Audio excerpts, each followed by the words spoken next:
Yikes. So loud.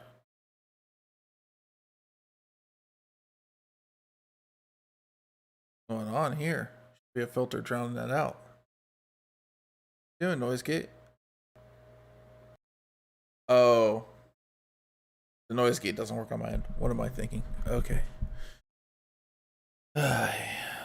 Gotcha. Alright.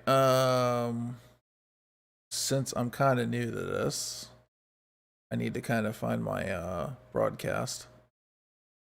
Okay, there we go. There's public, there's a dashboard. I ain't doing a thumbnail, I might do one later. New playlist.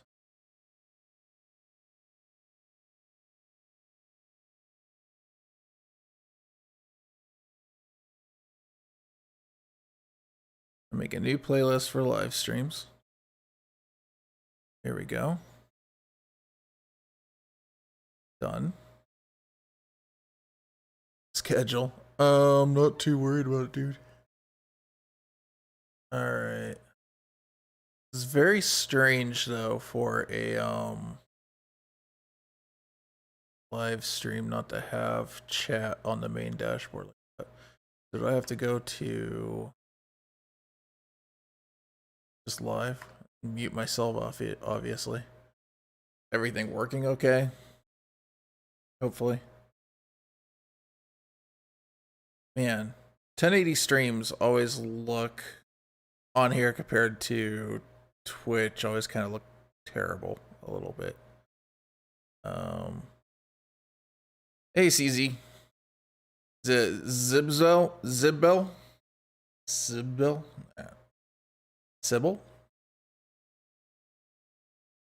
We're gonna get the show on the road here. I'm just trying to make sure everything's working right. I don't stream on YouTube too often, but I'm going to start. So this is all new to me as far as how this goes. Seems good to me. You don't care? All right.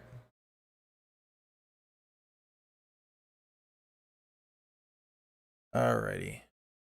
Go live. Where's my Switch controller? Here we go. Hey Ben, how you doing, man?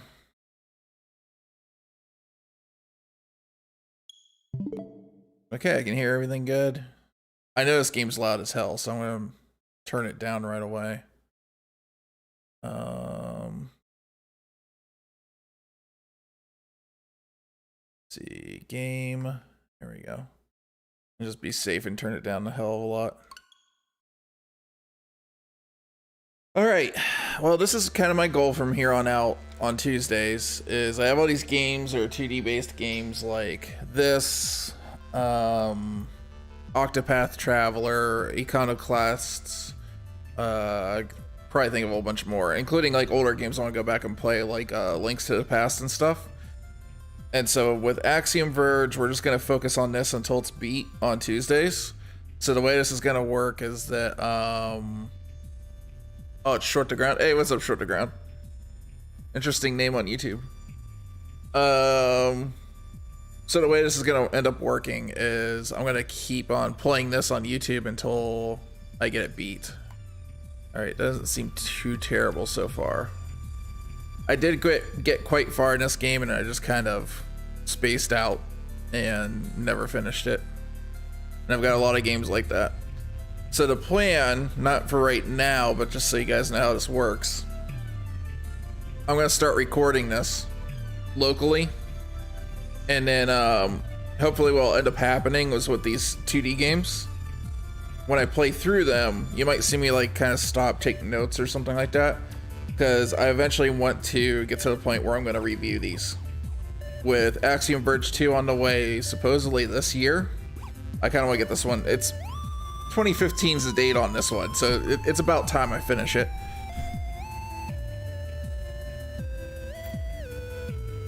Yeah, same here, man. Anyways, every Tuesday I'm gonna try to be live by at least 7 o'clock.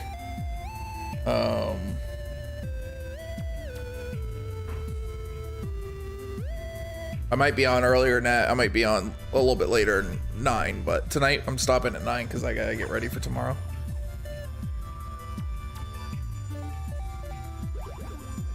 Okay, did I already mess with the audio on this? Is this why it's so quiet? Alright. Cool. I remember when I first bought this and I tried streaming it one time, it was just loud as hell.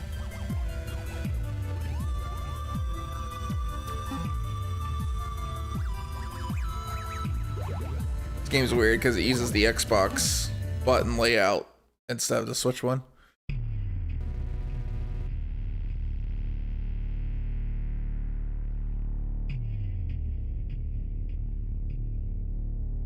Fixing tools, others break. I gotcha. That water heater got changed out. Was changed out with the water in it, and I couldn't get it to come out of the drain, so I just ended up having to take a pipe wrench and just wrenching it off today. And when I did it, it just shot out the nozzle like a freaking shotgun blast out of it. It had so much pressure in that tank. It just went like poof across the freaking field, and this water's like jetting out like, you know, 30 feet out the side of this thing. It was funny. Scared the shit out of me when it went off though. It was like,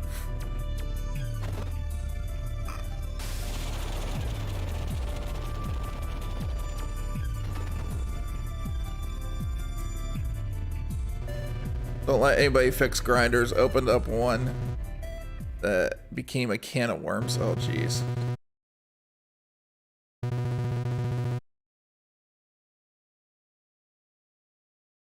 So the other reason I want to beat this is actually the version of this I have is the multiverse edition, and it came with a Blu-ray disc with like a whole bunch of stuff like the making of the game and all that, but I don't want any of that spoiled, so I want to do this so I can watch the making of Blu-ray. I watched a little documentary they had on it, which didn't spoil anything, but they have like playthroughs and all kinds of stuff. They have a guy that's a speedrunner that beat the game in like 30 minutes or something like that. It's insane. I ain't beating it in 30 minutes.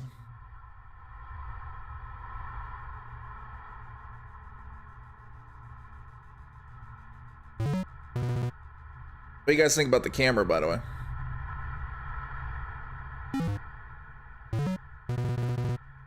This is something I need to look into on YouTube, like just YouTube streaming. I'm streaming at 9,000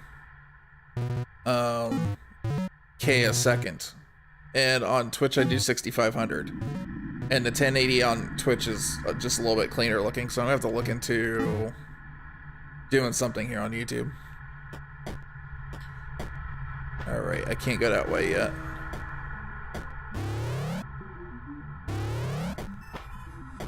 I love it starts out with just a guy in his t-shirt. That's how I would just run around.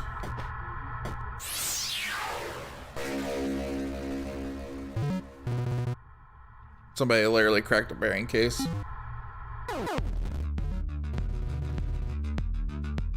I love his freaking music. Oh yeah, it came with the soundtrack too. I think after this, well, there's that, when this gets beat, which shouldn't take too long, I might do this on Fridays too, on Twitch. Oh, I forgot to record too. Oops. Okay, now I'm recording.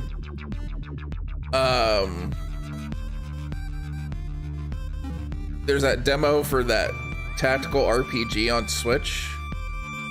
That shouldn't take too long, and then the other plans I have is to go and finish Hyper Light Drifter.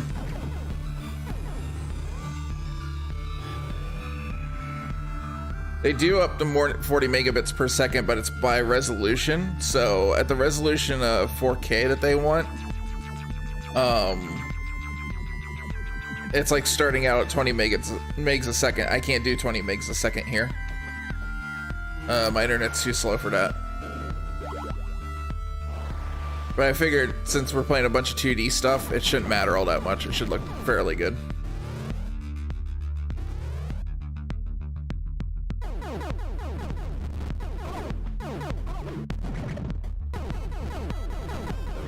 Damn it. I split the outer bearing. Jeez.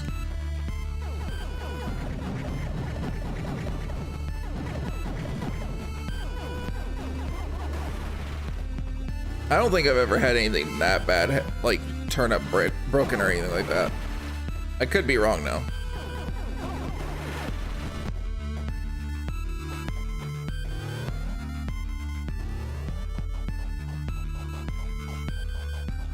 Game loud enough for you guys, or you want a little bit more audio?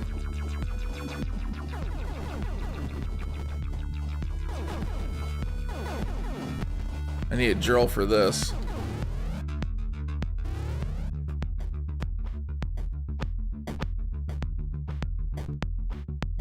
How about you, Short to Ground? How you doing, man?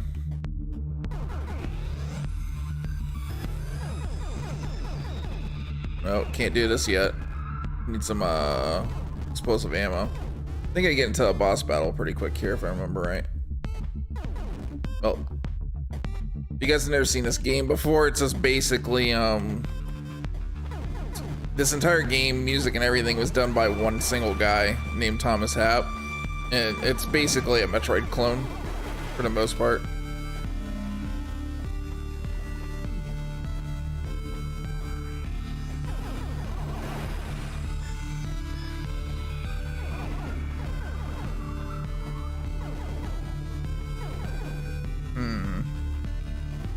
Up this way we go.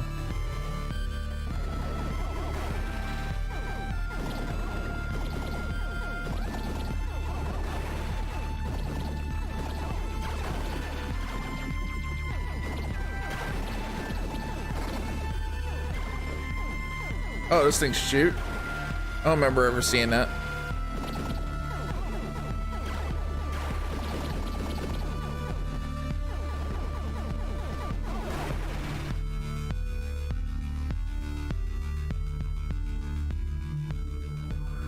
Low load, huh? That's weird, man. Well, a new welder just got in the shop that cost a crap ton of money because it's just not the fact that the thing was 27 grand. It's a pinch welder, really fancy pinch welder. But also it runs on 3-phase, and the shop didn't have 3-phase until this week, so that was a bit of a cost too, I'm sure.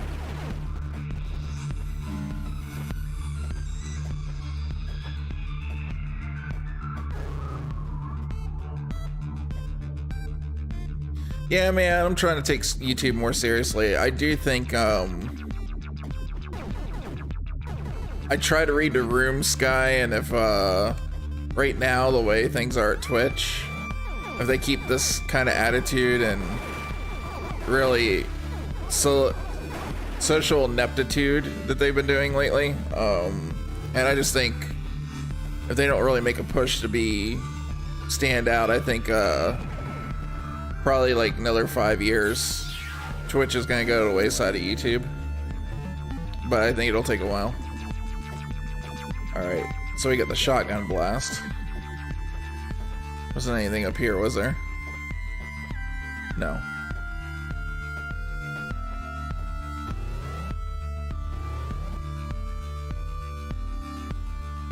Probably take if you had to bet, yeah. For truck sides is really the thing, is supposed to help with be a lot easier for putting on truck sides, which we do a lot of because there's a lot of people that have trucks around here. The main thing it's being used for.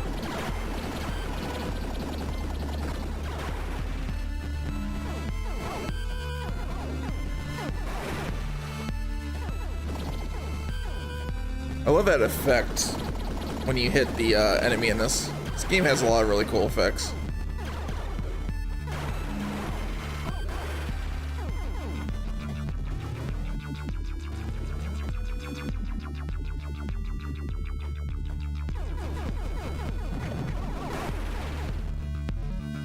Those pinch holders are cool. Also, those track ones.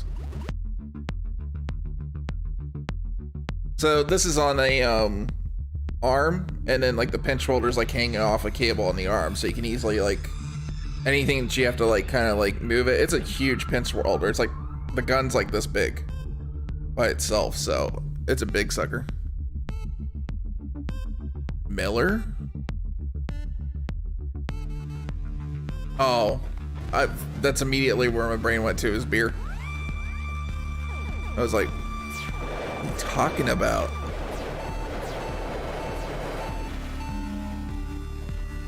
Why is he mentioning beer all of a sudden?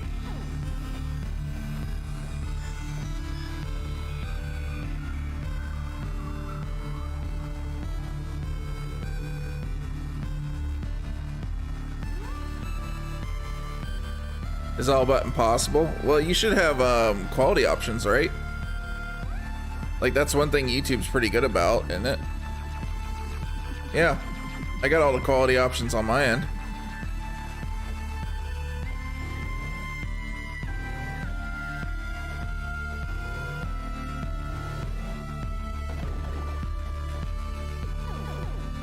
Oh, I keep forgetting this is like Super Metroid. There's a button that locks you in place. Okay.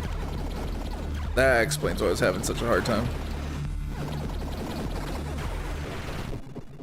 Oops. Well, that's convenient. I need to go back that way anyways.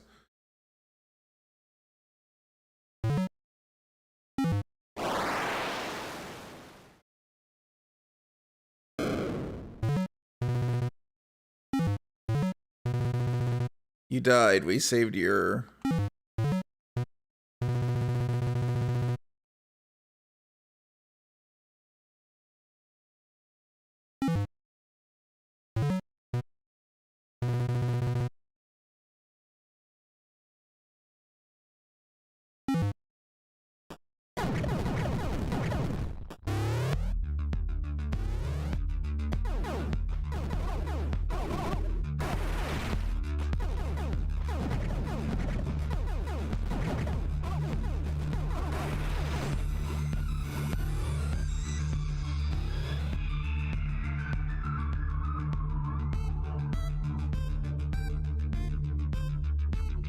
Miller welder?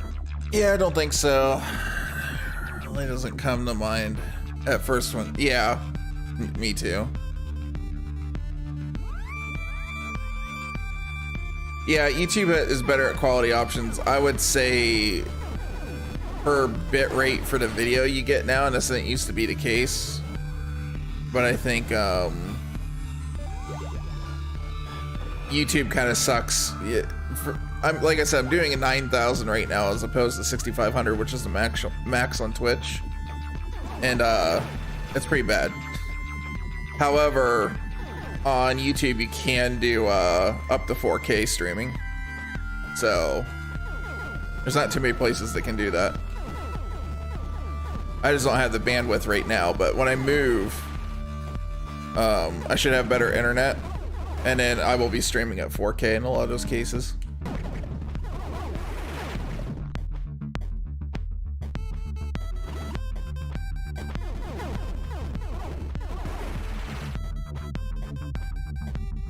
Alright. I need that stupid drill thing.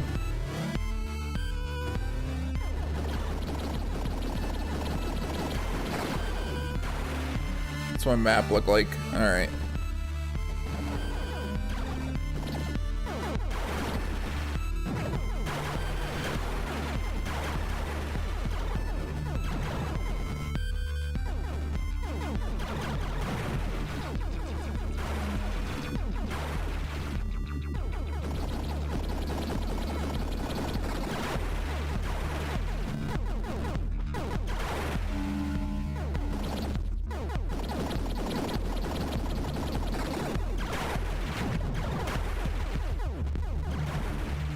You'd love the rent not any longer? I'd love the rent. I'm sick and tired of fixing things in the house. Pros and cons to everything, dude. Oh, what's this?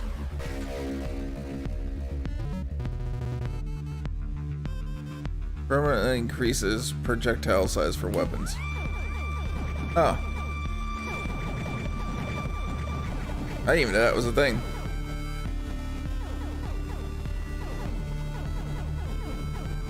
Looking for a house, hopefully I'll find one with better internet access. You got any places in mind that you want to move? You want to stay local?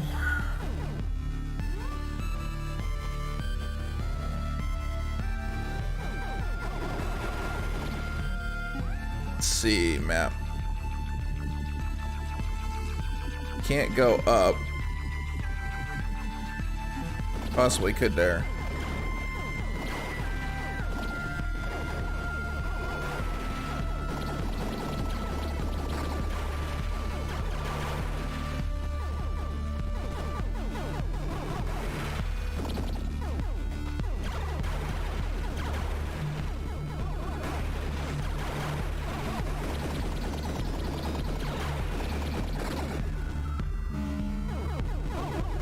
Stupid hive. Most landlords don't fix shit. Depends on the apartment, I guess.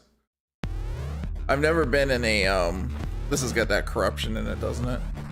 Yeah. I'm gonna go shit here. Alright, there's gotta be a can't go, so probably down there. Alright.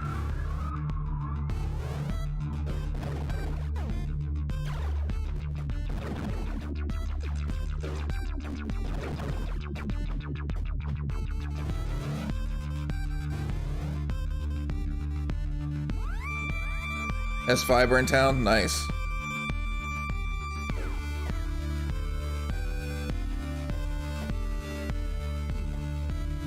Yeah, I've been looking at some place with really good internet. It's supposed to be a gig up and both ways. But now I gotta stay here until summer. So I'll get there. I just gotta be patient, or I'll die before I get there. Is one of the two things. One of those things. Either way, it works out, right? But yeah, I've always just like the idea of like right now to upload a video on YouTube takes so freaking long because I'm like shooting in 4K now. A couple of years ago when I used to shoot in 1080. Only it was not that bad, but now that I shoot in 4K, it's like, holy crap, dude, this takes forever in a day.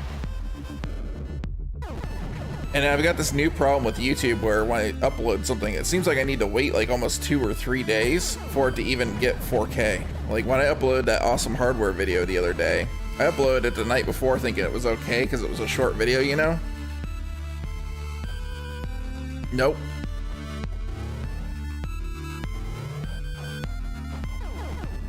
Okay, I'm missing something here. There's gotta be a drill here somewhere.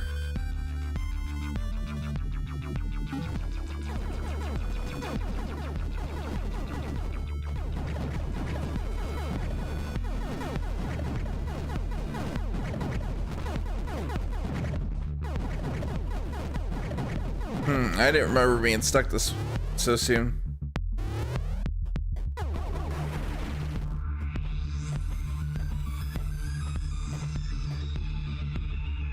Oh, dumbass. Here we go. I was like, what the hell?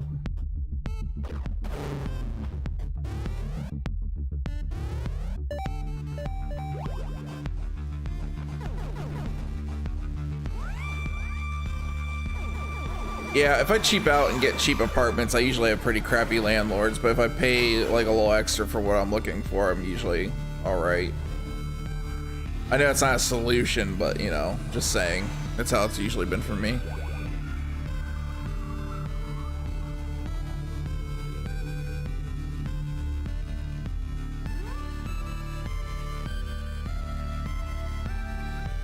I ain't uploading in 720. That's like so 10 years ago.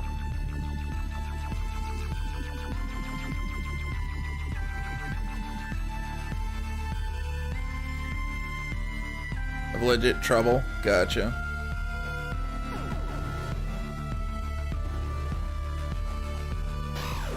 No, I've usually had good landlords. Last place I've moved into, they even like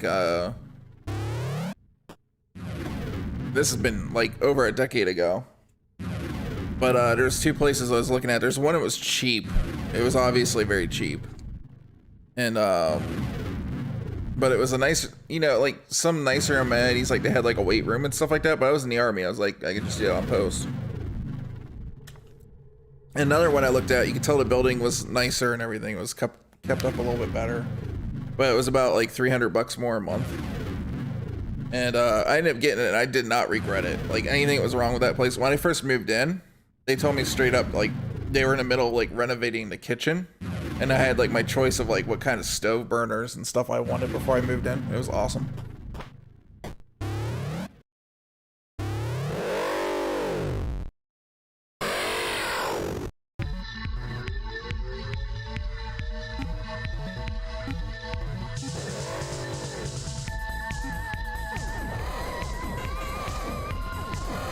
It's like a poop monster.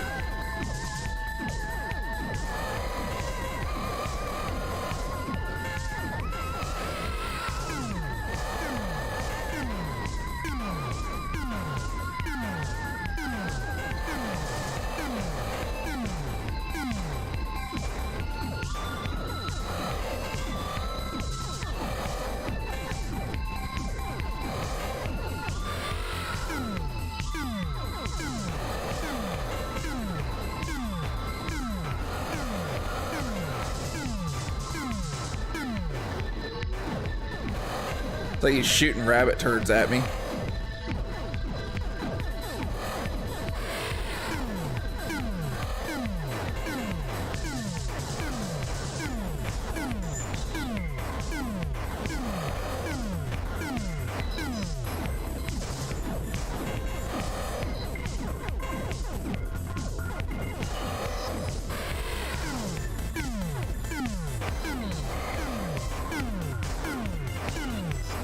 How much health do I have left?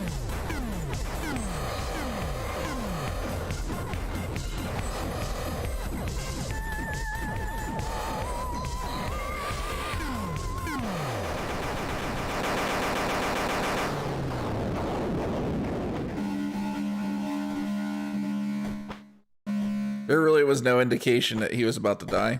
He just blew up. Very random.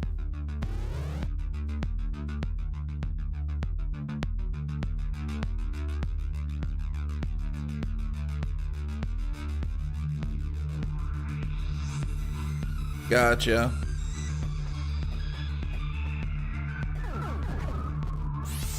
There's the drill.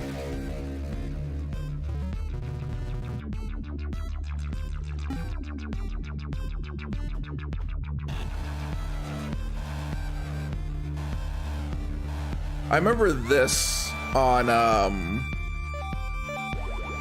PC when I played. The analog trigger actually made it spin at different rates and stuff, and I could never figure out what the hell the point was, but Switch doesn't have an analog trigger, so I don't need to worry about that.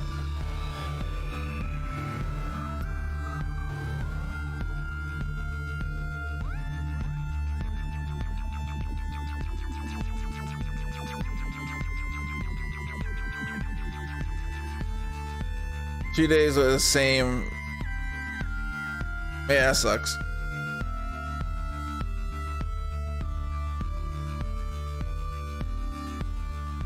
Oh, you had 1 in 2 days with my dishwasher. Hell, my second fridge in 2 and 4 years. Damn. All right.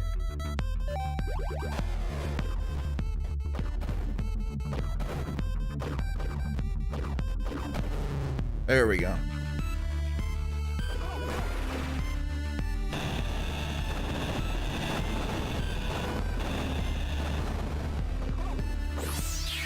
What the hell's this? Power node.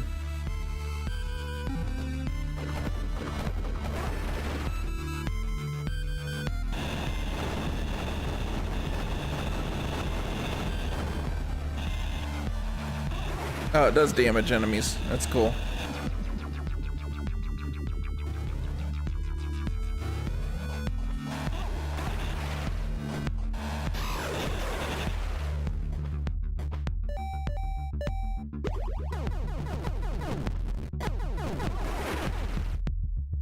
Okay, there was a couple things here that were specifically drill stuff.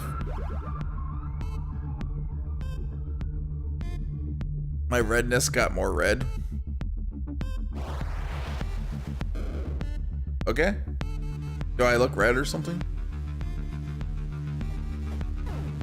Guess I don't really understand that.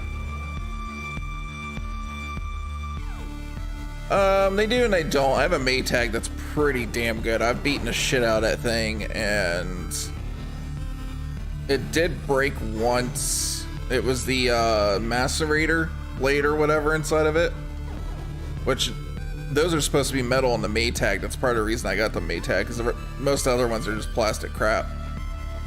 The thing was 5 years old. It's supposed to have a 5-year-old warranty. It was like 5 1/4, and they had guys come out and repair it anyways.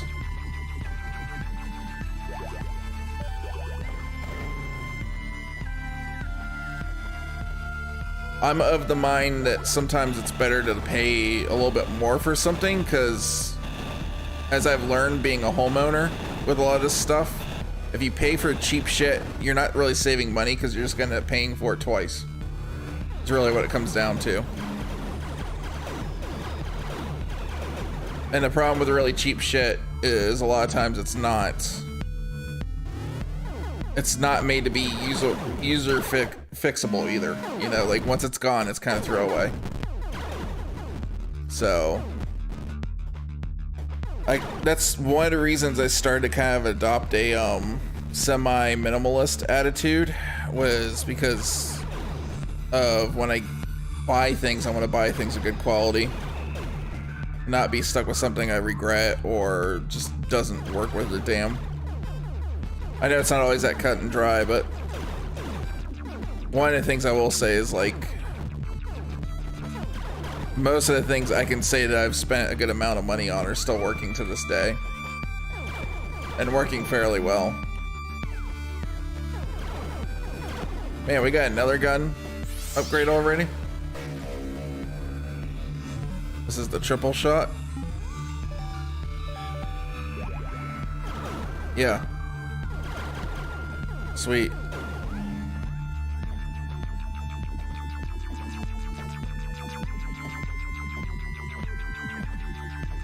Sometimes you end up getting crap though, and you can't really help it because it's just the way they made it. And it's unfortunate that it's that way.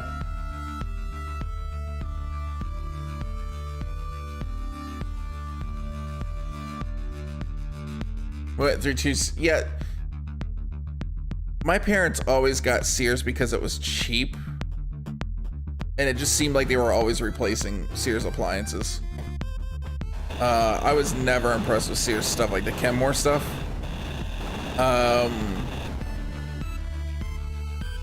The other thing I will tell you, I've never had a good fridge with an ice maker in it that's ever lasted. Well, the fridge lasts, but the ice maker never does. It seems like the ice makers go out like clockwork.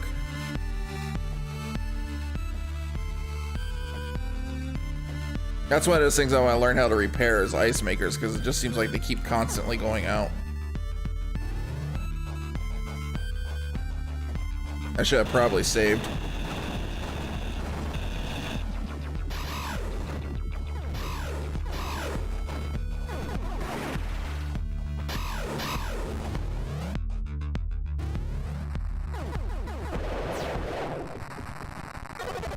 I should have saved.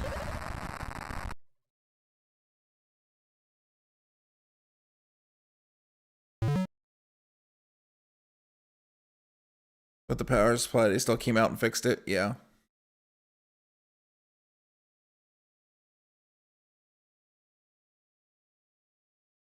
Case of Jerry and his mattress from hell. I don't know anything about that. What happened to Jerry's mattress?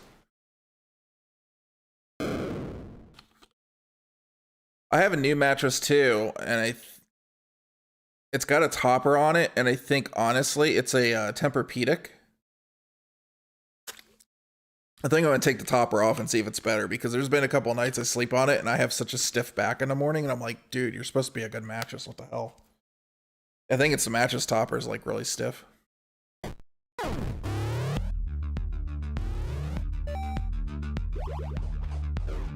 Oops.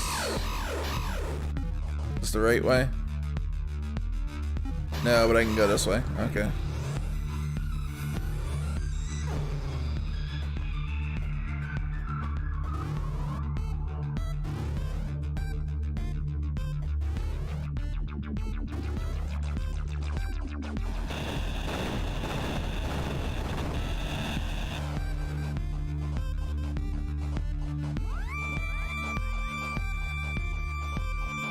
Main problem with most ice makers is their plastic parts with cold temps, yeah.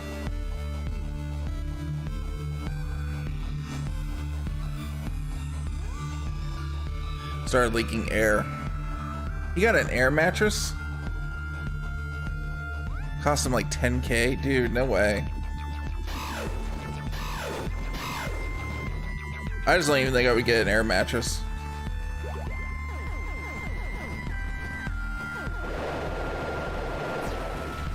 Bastard. It took off a lot of health too. Okay, not getting in an air anytime soon.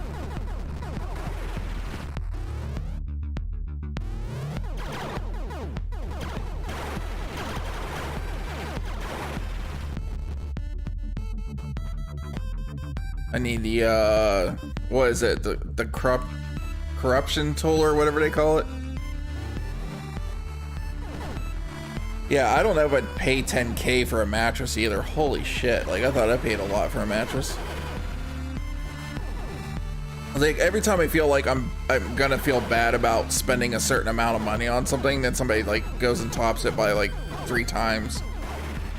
It's like I spent like over $1,000 on this TV, but I really wanted an OLED really bad, you know, and I just felt, I always kind of like was like, Jesus, this is a lot of money, you know.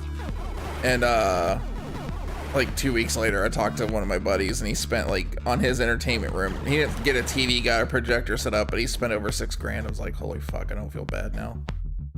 I also know why people go into debt. Jesus.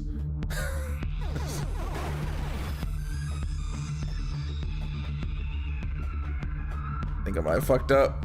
Nope. Okay, we're good. This is weird room.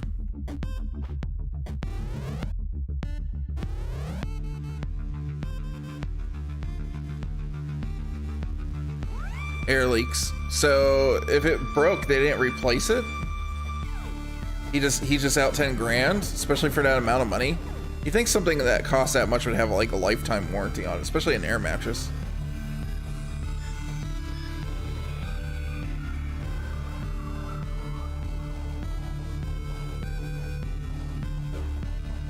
Yeah, I don't watch TV either, so I wouldn't know.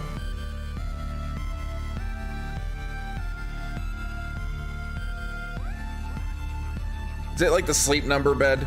Is that what it was? Sorry, I'm just catching up on chat.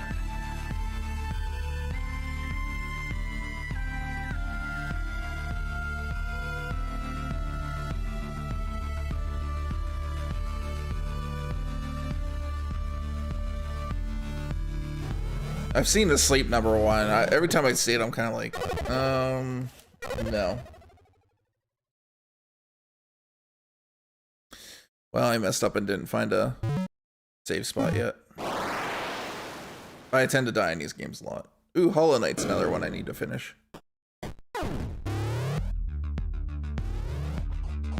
I'm looking forward to these Tuesdays though, guys, because I'm just like, I've got so many of these games I've just owned and never finished. I'm kind of basically not giving myself a choice on streaming and playing these. So hopefully I'll get some of this shit out of the way. When I say shit, like, you know, just like the daunting task of it a little bit. Not that the games are shit necessarily.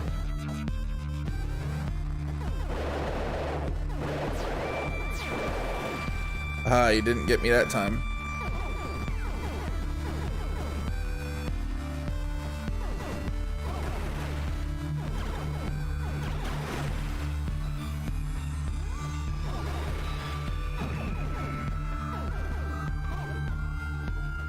It was Sleep Number? Okay.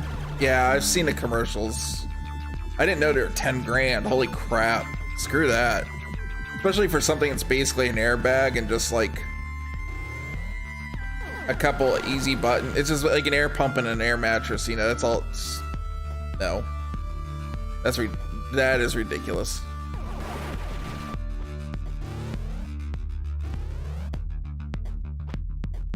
Wait. What was up with this? Why can't I go in here? Or did I just die in here? I just died in here. Alright. Wasn't paying attention and died. Looks like there's a power node up there.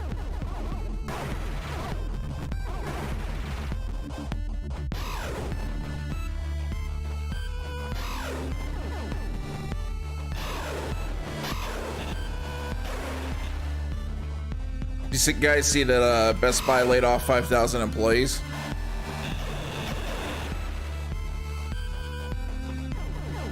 They're making mistakes. Well, I guess they ain't going this way.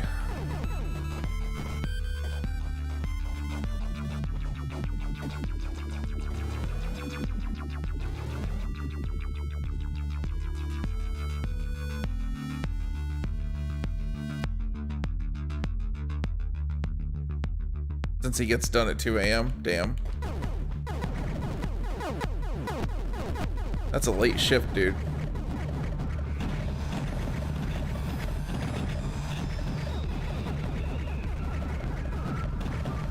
Every once in a while, shit's heading into these like little masses, whatever you want to call these. Health node. Permanent increases health. Sweet.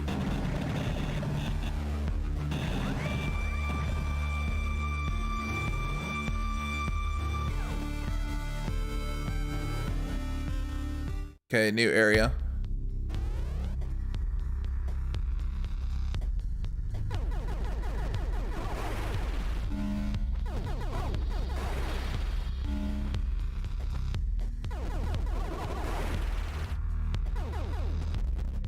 Yeah, the funny thing is about this TV too, I was thinking about the other day, is how it's kind of like LG brands it as a gamer TV. But when I started thinking about it more and more, nobody ever considered OLEDs gamer TVs until Linus started doing it. So all of a sudden when Linus did that video where he was doing like the wallpaper OLED and stuff and calling it like the best gamer TV and everything, I was kind of thinking to myself, this is really all Linus's fault. That's why they called it a gamer TV.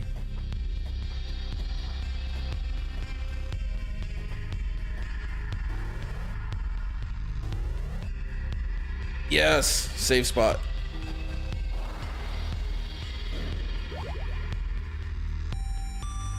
Four years ago or so.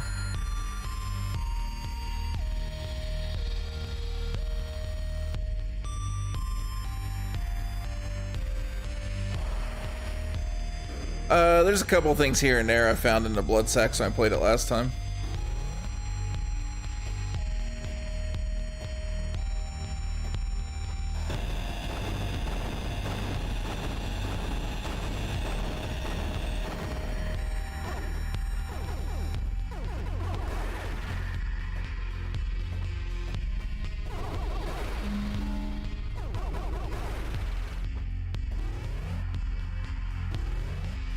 Oh, this is that weird ass area. I don't think I can go anywhere in here yet. Come on, which button's the lock button? There we go.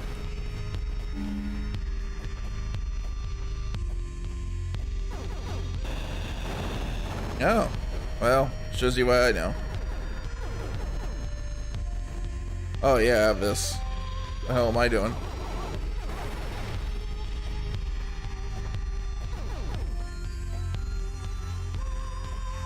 Can this pass through a wall?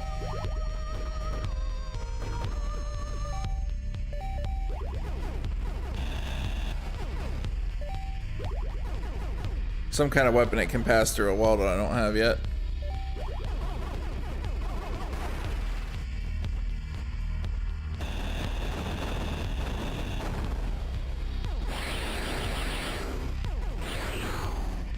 These guys are so badass.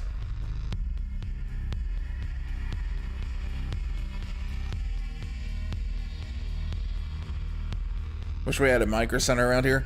I do and I don't. The thing that Best Buy's been doing good lately is they've been matching the prices on Amazon for a while. And a lot of times you don't even have to do anything about it. You know, they're already matching to those prices. But the thing that's great about them is if you really want something like right, you know, you don't want to wait a couple days for it and stuff. Because honestly, like Amazon's been slow in some cases. I've waited like, I ordered shoes on Amazon and waited like a week and a half, and it should have been like, it was listed as like a Prime delivery, so it should have taken like a day, right?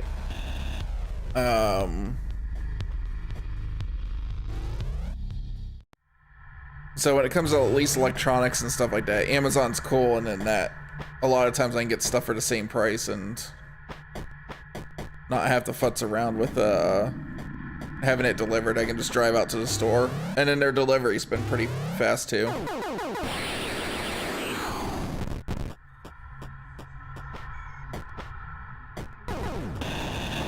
Aha.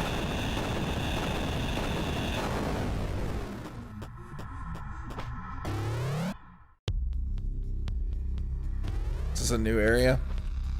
Yeah, I should go check out the old area before I go into a new area.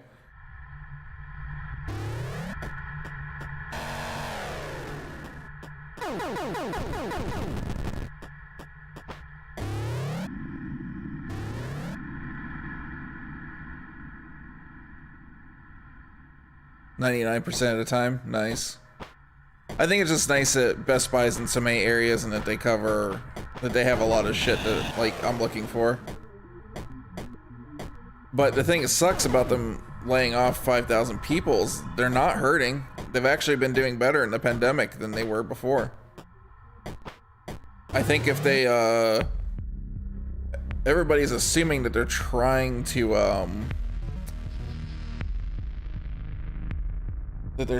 go online only and compete with Amazon directly. And I think the thing that's helped them out during the pandemic is that Amazon's just not been getting the packages out, and second of all, people actually being able to go to the store and pick stuff up. I think not converting the stores into at least smaller locations and having it so people, because like that's the other thing is like Best Buy owns most of their locations. Why sell it? They don't rent any of those out. They had them all built.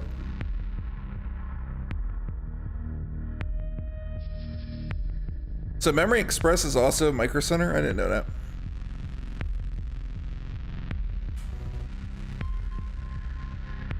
Else Nova.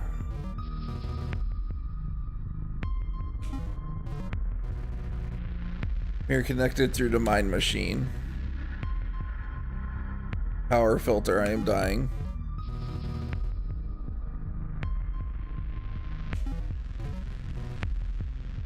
Not near.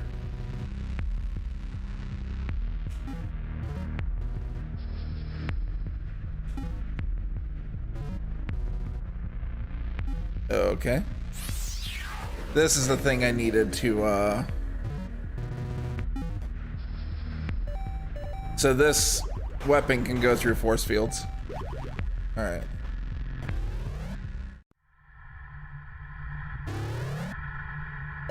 Here, I'll show you. Oh, let's kill this guy. Which one's the lock? Alright. Damn, missing everything.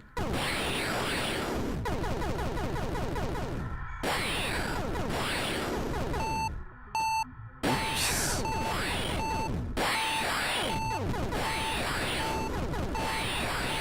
You die already? Thank you.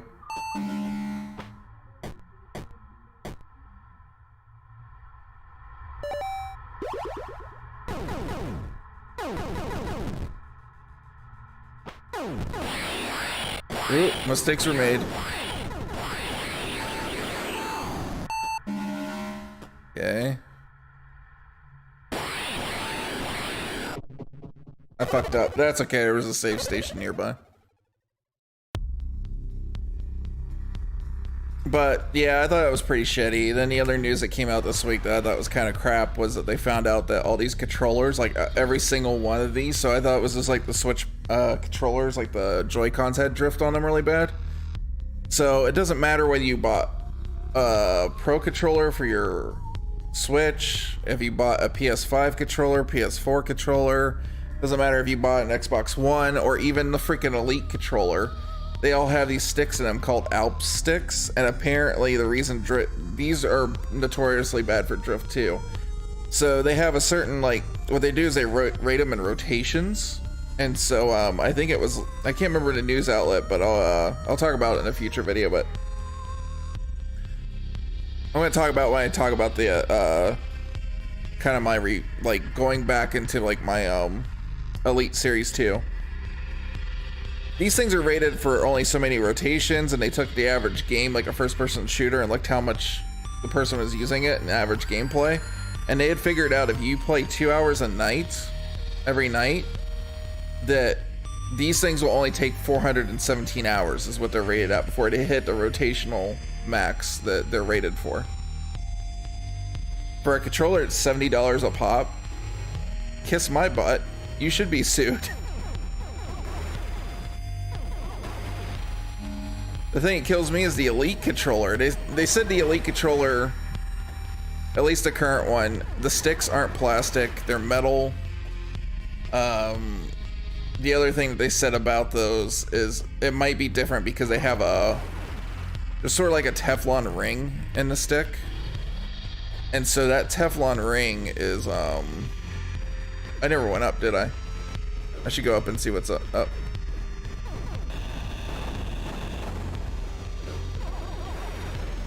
Oh, here's that one. I can get power. I can at least get health now.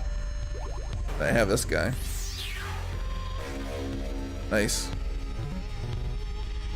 You know, the thing that kind of sucks about Microsoft is like, their controllers are $60, but I see them go on sale for $40 so much that they just might as well make them $40. You know what I mean? Well, I'm not going up here anytime soon.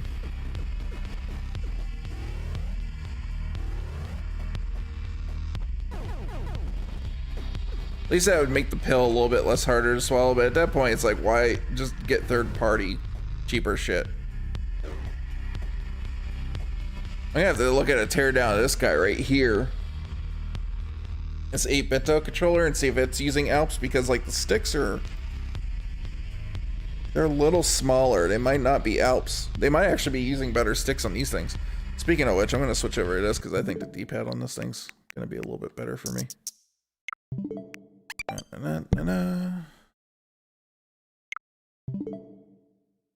Does it have power?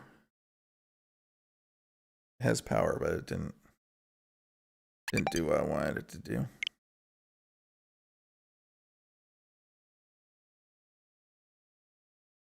Come on, sync up. Here we go.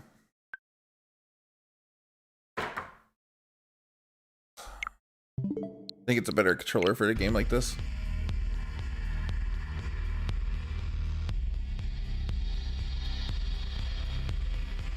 If Metroid's taught you anything,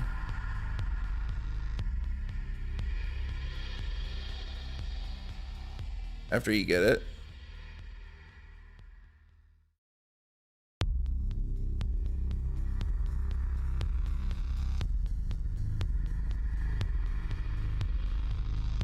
yeah, actually, Bet, it is the same company. Yeah.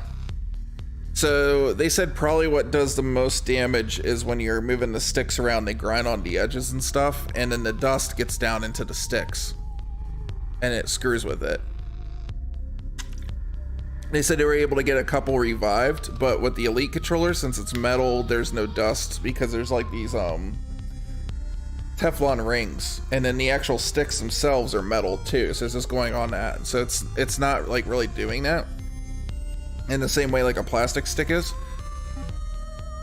They also said that they've noted that there's been less complaints overall on the Elite controller for that. The Elite controller has other problems.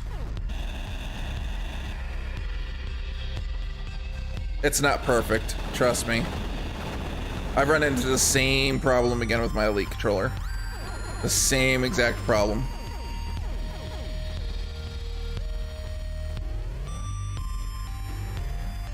This feels more natural to me. I don't know why. Just too many years of SNES.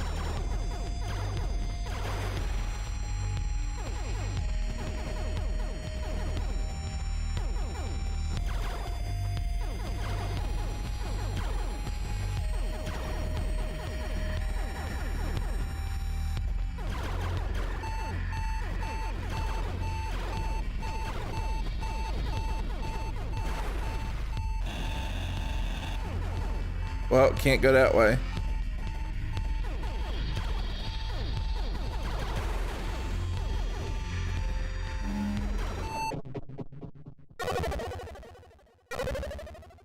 This is gonna happen a lot.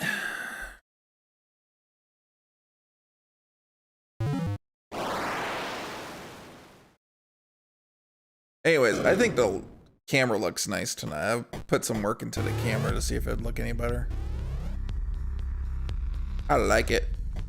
You guys don't know this, but my my light's actually really orange right now. I don't know if it looks that way on stream.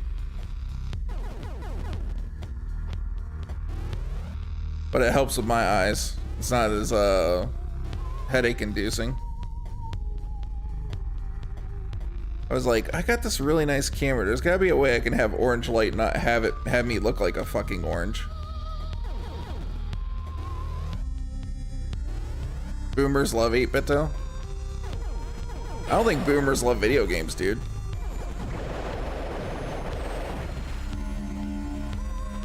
Here's my question though, Mark. Have you ever had an 8-bit though controller?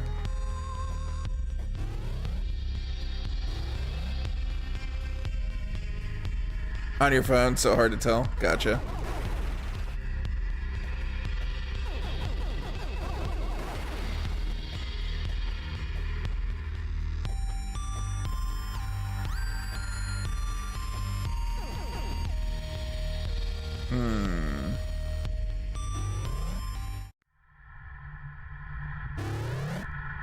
Oh, this is where we at. Okay.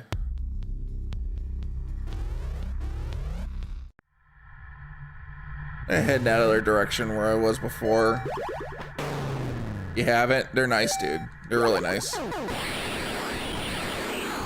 There's those kind of cheap USB ones, and then 8-bit makes really good quality stuff. And I think it's pretty good price. I think this was like, I paid $30 for this.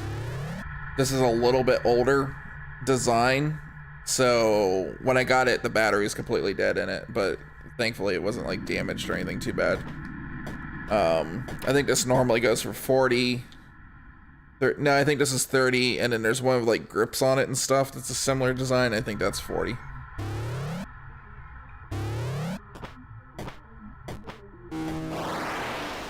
But I like this one a lot better as far as like fit and stuff, because I want to use if I want to use a controller like this, I want to have a decent D-pad for stuff like this.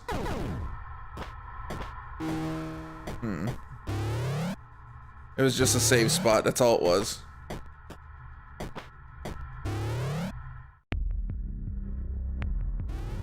Just shoot her in the face.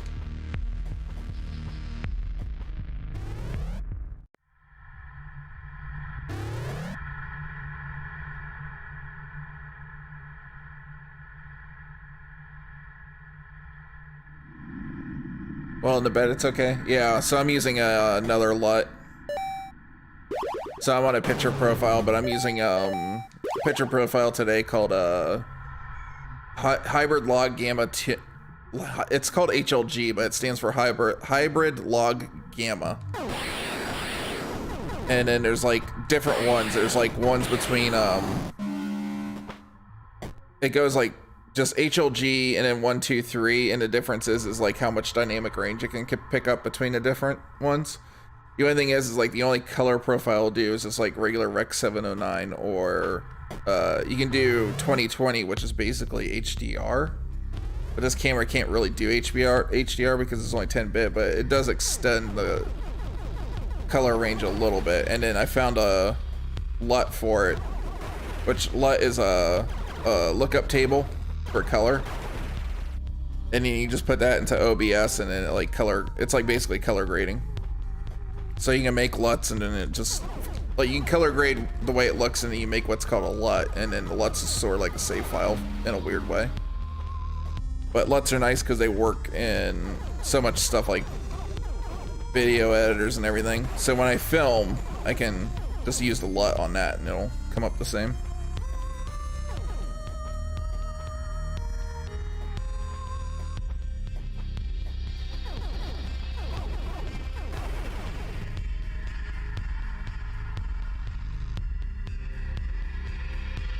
Sticks drift, I barely use it.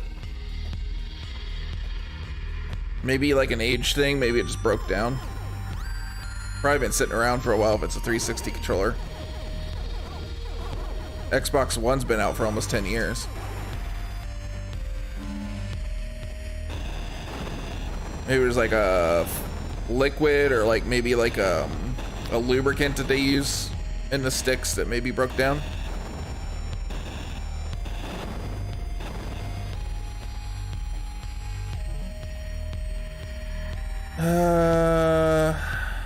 Should probably go all the way to the bottom, huh? Or I couldn't, could I? Yeah, it's all corrupted.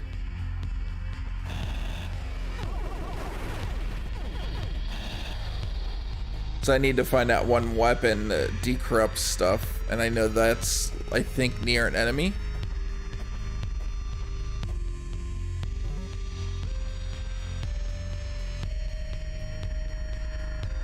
I have to go down that corridor and figure out what's going on.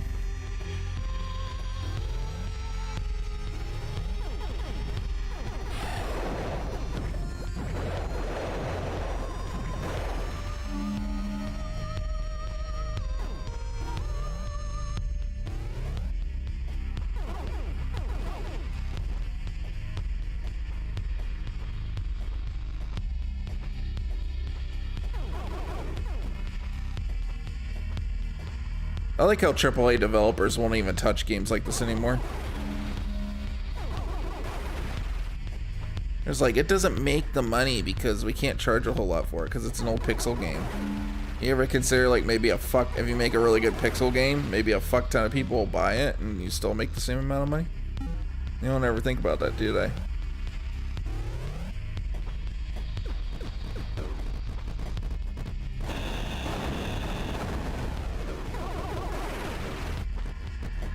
Getting my ass kicked.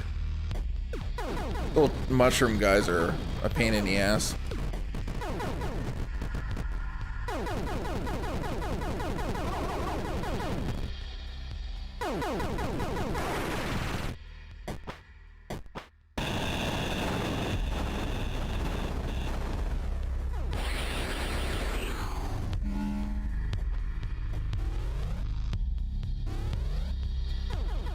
I'm serious. Look at how many games like have gotten a shit ton more money than they probably thought would. Like, you guys remember when Sonic Mania came out? And it was just like Sega just kind of was like, here's an extra thing we're doing. It's not really a mainline Sonic game like Sonic Colors or any other stuff is. It basically is like a Genesis game being released in whatever year it was, like 2016. And they didn't even take that game seriously. It was like, look, it's one of our fans making it. You know, he's really into the idea of doing it. And so here's this little extra thing. Sonic Mania sold a fuck ton of copies. I think Sonic Mania probably sold better than the mainline Sonic game did. They counted that thing out so quick. I still think people will play this, and it doesn't have to be on an indie budget, you know what I mean? I think I need to go back to the other area. There must be something I'm missing there.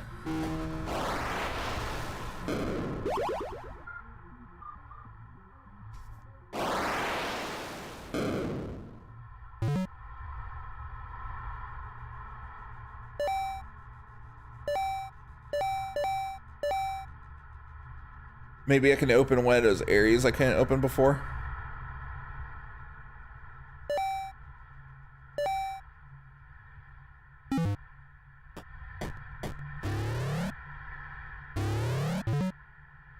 Alright, let's get out of here.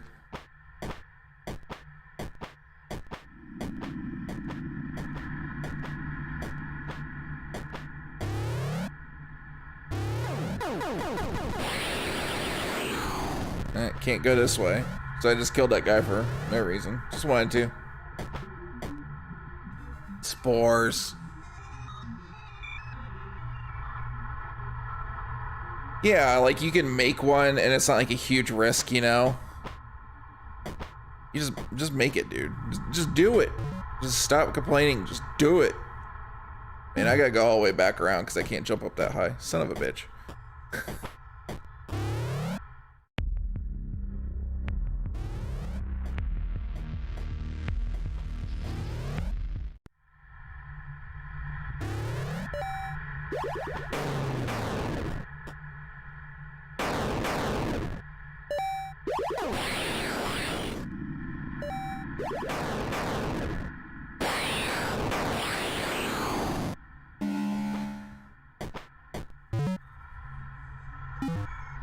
Wait, there was a door down here I didn't go through?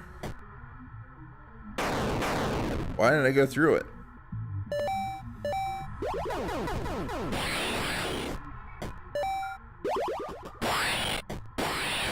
Oh, because I died.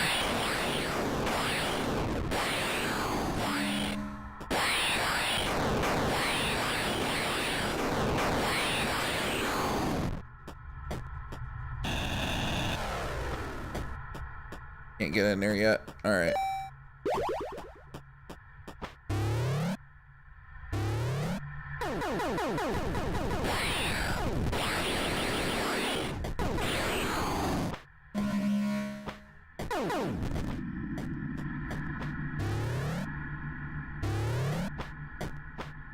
This is feeling familiar.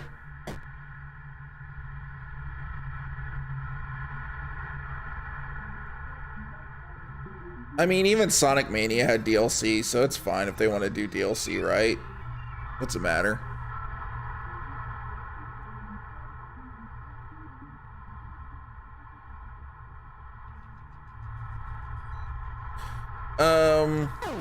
My first actual one was my brother had an Atari 2600 probably before I was born. I think what my brother got it very, very early on. The system came out 79. I want to say my parents got it like in 79, the year I was born. And I think part of the reason they told me they bought it, or at least my mom told me that they bought it, was that they were worried about him feeling, when it was just him, my parents was just like, you know, play with him and pay attention to him and stuff, right, like that. And they were worried that with me being a small kid, they were a little worried about him being feeling left out or not having much to do, you know. And I don't know, so from what I remember, they bought him an Atari because I guess they were afraid I was gonna be sucking up too much of their time or something like that. So as I got older, like, you know, 80, 81, because I played video games pretty early. I think it started at like the age of 3 or 4, something like that. So it would have been like 81, 82. Because I don't really remember the video game crash a whole lot. I kind of do and I kind of don't. I remember that point pretty well where video games were, there were so many cheap ones being made and they were like, you could get them anywhere. I remember going to Kroger's with my mom and like at the end aisle of the cash register, just like walking in and there just being like fucking Atari games for like $10 or something like that. At first, I think I remember, it's very, very, very long ago, so it's a very early memory for me. But at first, I think I remember you could get video games in like really weird spots. So like Kroger's was definitely one of them. And I remember Kroger's is like one aisle is like next to like the medicine stuff and all that, you know, like the pharmacy area, like where you get all your pills and shit, right? There was just like a glass barrier or a glass wall, and they just had like old Atari games there. And I think they sold them even like Nintendo games for like a while there, because I think I remember getting some Nintendo games when I eventually got Nintendo. So it had been there for a while like that. Because we didn't get a Nintendo until 87. Because where I lived in Ohio, I know Nintendo came out in 85 technically, but I didn't even see one in my part of Ohio until like late 86. And it was at least a good year before I even got my hands on one. So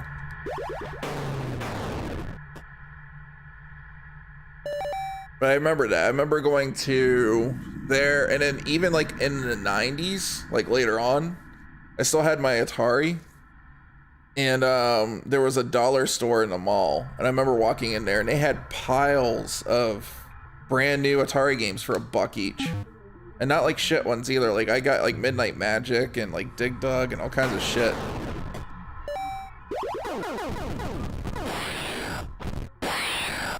Nope. Nope. Nope. Nope.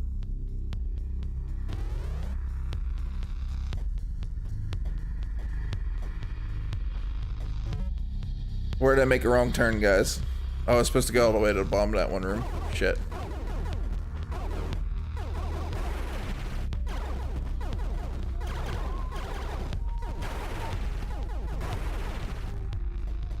These guys don't give out any health.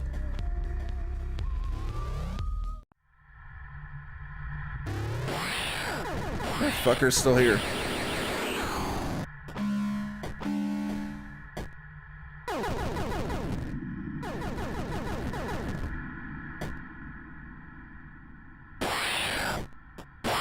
You don't see me.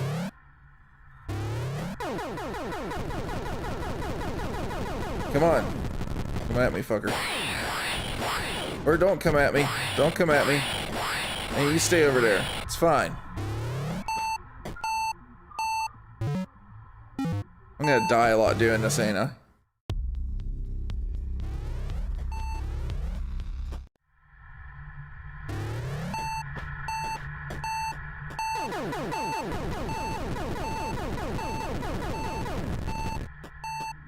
There's corpses all over the place. It's all good.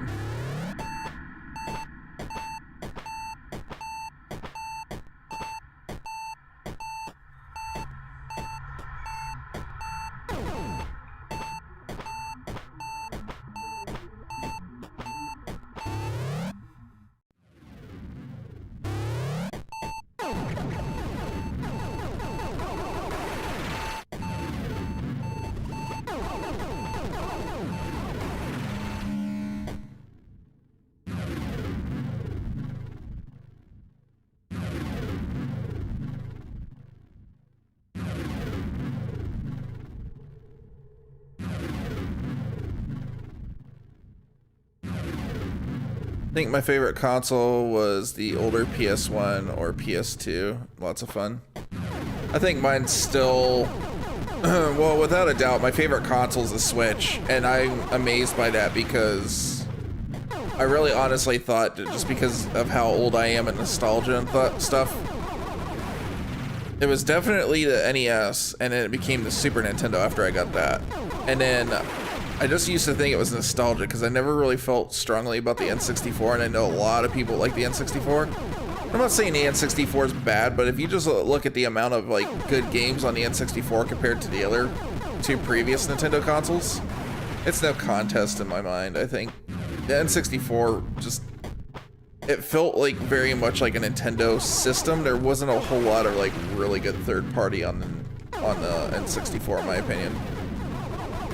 All the good stuff was Nintendo stuff. Which that wasn't the case on the NES and the Super Nintendo, you know? So this has got to be a save station. Yes. Alright, cool. Because I'm probably going to die a couple times here. But, PS1 has a special place in my heart for being the system that I was old enough to buy a video game system for myself and being the first one that I bought. Castlevania Symphony at Night up until Breath of the Wild came out was my favorite game of all time for the longest time. But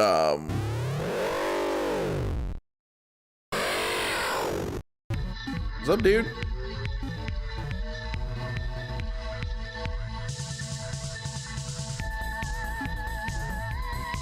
Talk? Yeah, okay.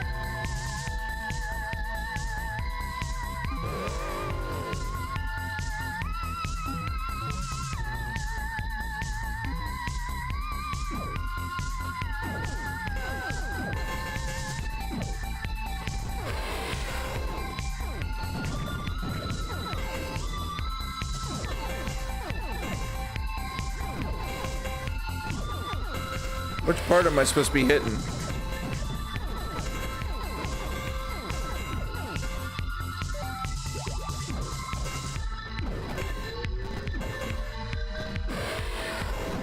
Oh, is this a platform? Yeah, it's a platform, okay. I gotcha. This is like Batman. High, low, high, low. I'll be hitting this brain pan, whatever that is, squishy shit in the top.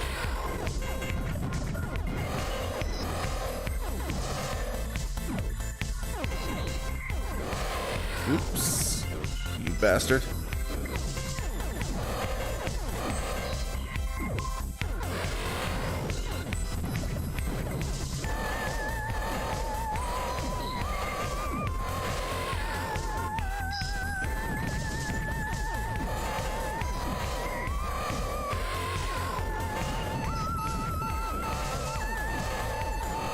Oops.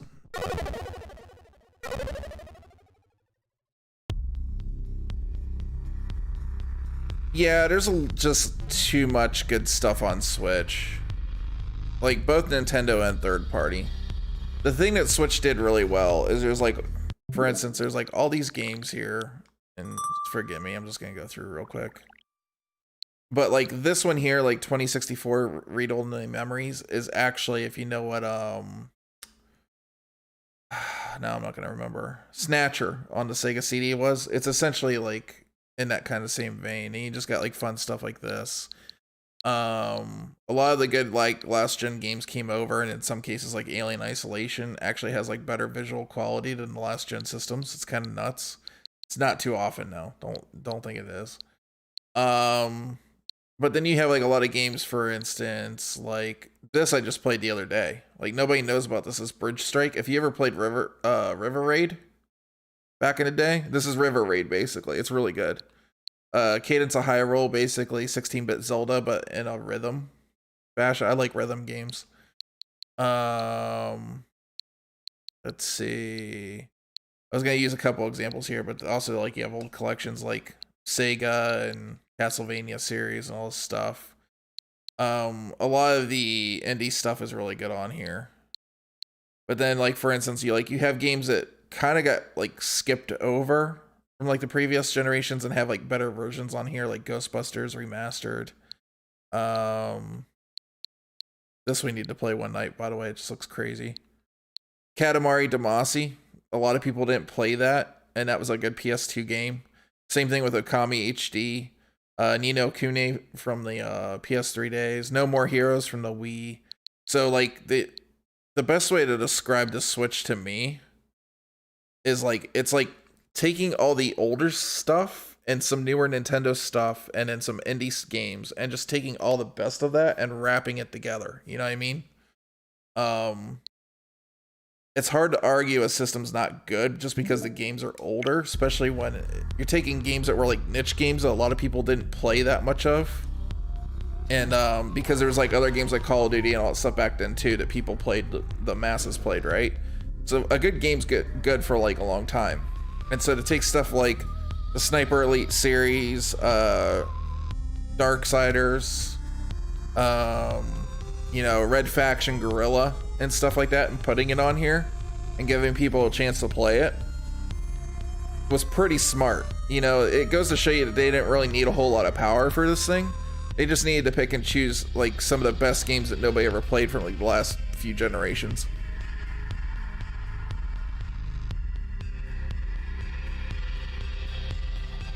I'm kind of curious about that too, Mark. It looks like Breath of the Wild with Pokemon. Which I like Breath of the Wild, but I don't know. I think I'd still like Breath of the Wild more.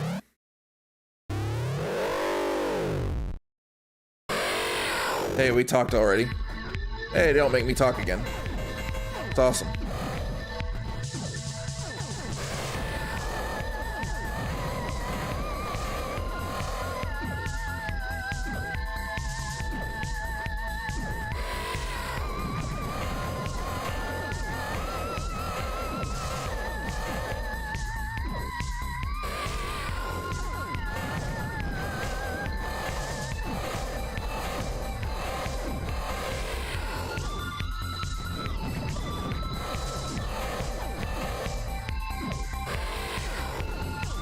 Yeah, it's really good too. I know a lot of people are bummed that Symphony's not on it, but I think Sony must have made some kind of deal with Konami on that because they have the Symphony and Bloodlines was Rondo of Blood.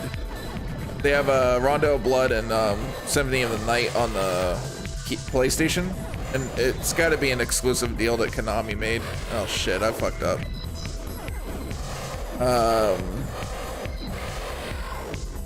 But it has a lot of good ones. It has all the NES ones, so like Castlevania 1 through 3 are on there.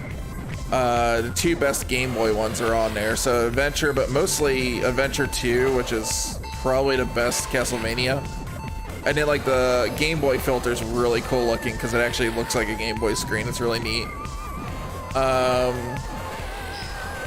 Then they have Super Castlevania 4 on there.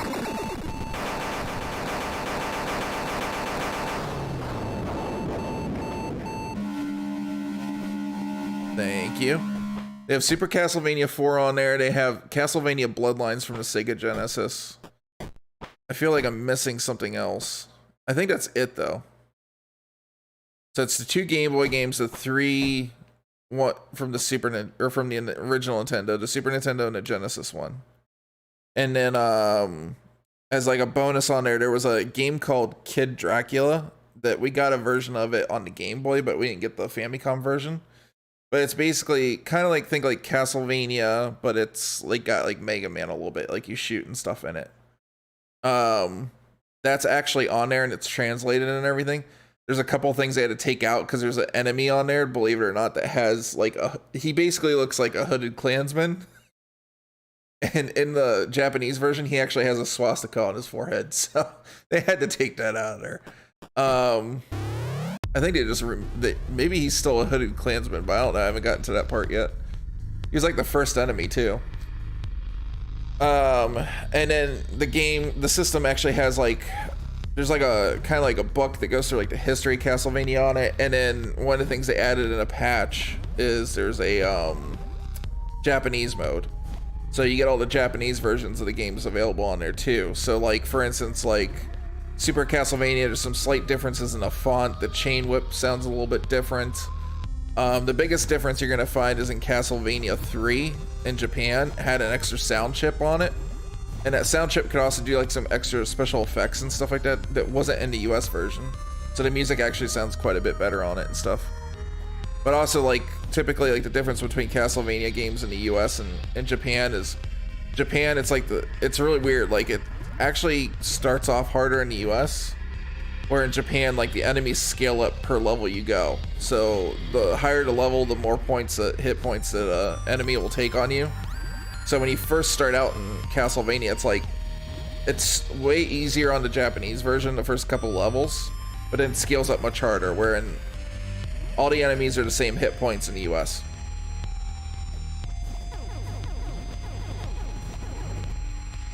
And just some of the enemies look slightly different. So like the frogmen actually look like these sort of like vampiric jumpy things with like big ears. I don't know what you call them. Address disruptor. That's what I was looking for.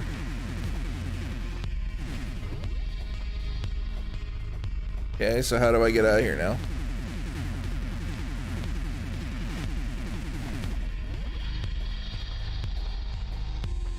Ah.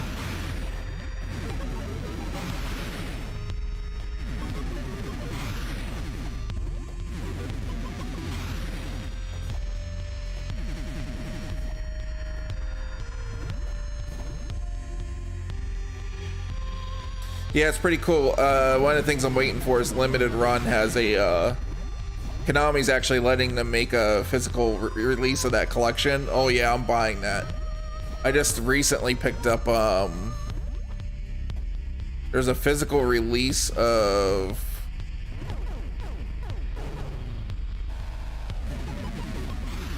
I think I just messed up. No, it still comes up. Okay. Oh, I didn't go through the store. Okay, I need to go through the store.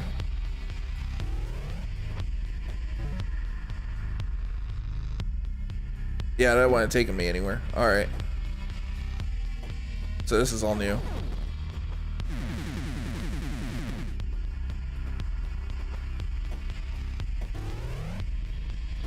But I got Bloodstained Curse of the Moon, which is a really good game. and I got the collector's edition of that, and it comes like in an NES box and stuff, and they just recently released Unlimited Run, the second game, the same way. So that's coming to me. I just got Hyper Light Drifter a little while ago. I can't remember what else I've ordered. I didn't get any other special editions though recently. I got like Scott Pilgrim. They released a physical version of Scott Pilgrim versus the World, the game. So I got that for Switch. When I get physical games, I tend to like to get them on Switch because carts usually last a little longer than optical media does. However, the thing I learned since I started doing that is the reason old carts last a long time is because they use what's called mask ROMs. Mask ROMs and flash memory are not the same thing, and apparently flash memory has a shelf life where mask ROMs technically don't. So I might have screwed up on that one.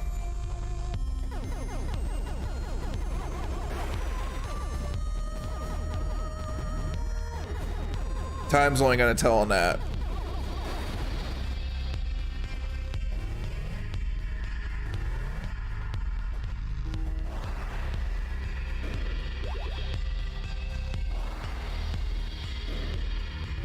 But other than that, man, I enjoy my collection.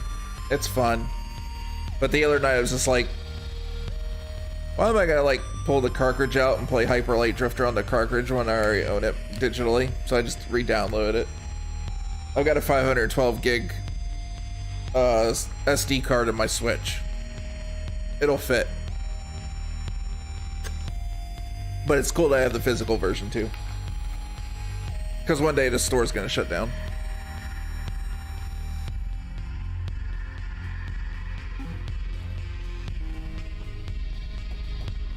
Alright, where are we at?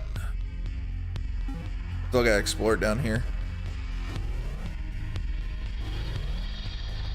We haven't even gotten to the part yet where there's music I really, really like in it.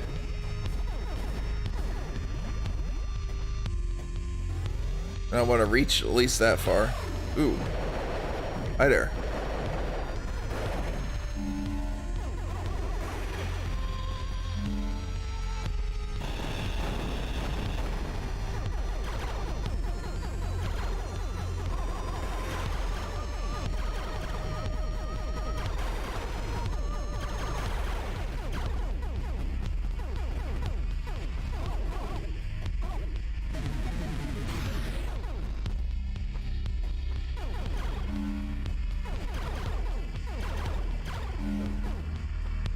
Oh, it's one of the story pages. Maybe it's something good. It's kind of good. Not really that important.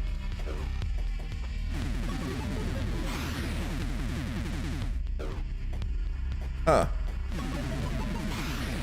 Can I get on any of this? There we go.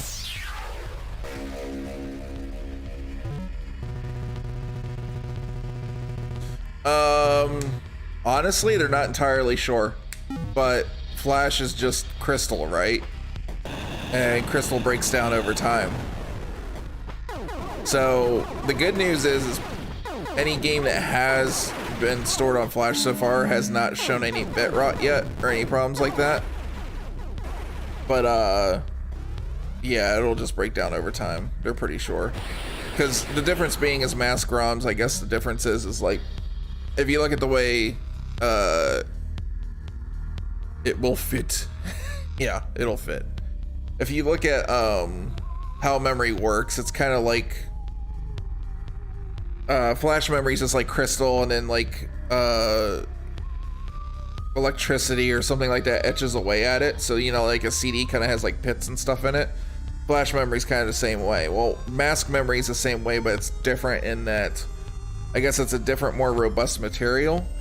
And they call it a mask because there's an actual mask with like all the little peaks and stuff for the data read and all that go into a machine that creates the mask for the ROM itself, or creates the memory module for the ROM itself. So it's like a different material or something, but it's read-only memory, so they just do it that way. But in the years since then, it's become easier just to put a flash chip in and just burn it. And so all these Switch games are just regular flash chips that they just get burnt with the game on it, and that's it. They're meant to be only read-only after that, but I would say I would have more concern about the longevity of something like 3DS games, just because the 3DS games actually save to the ROM as well, where the Switch doesn't. The Switch will only save it to the system memory. But even the Switch is kind of on borrowed time because the entire operating system and everything's on that 32 gigabytes of internal memory. Is it 30? No. Yeah, I guess gigabytes doesn't seem as much as it used to, did it? Wow, that's just weird to me. 32 gigabytes, and if I was a kid, I would have been like, wow, it's got 32 gigabytes, but now it's just like nothing.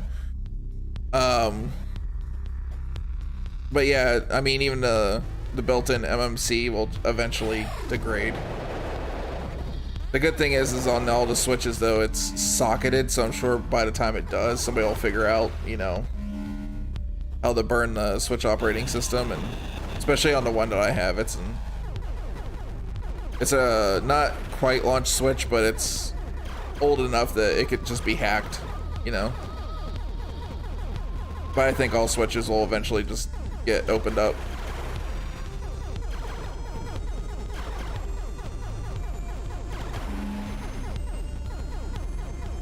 Yeah, and I have a hard rule on that, Bent, that if there's a game like that, I don't buy it. So for instance, I didn't buy Animal Crossing because Animal Crossing is pretty much an online experience. Like, there's a little bit of a game in there, but for the most part, with it constantly downloading stuff and all that, there's no point, you know. You might as well just have it on the card or on the internal memory at that point. Also, this is when COVID was starting. I didn't really want to go out and buy physical media because I didn't know what the hell was going on or how contagious this shit was or anything like that. And here I was thinking I was batting 1,000, and I heard the new news about COVID where it looks like it's probably going to have more like of a long-term effect on people that have had it. It's like, oh, that's awesome.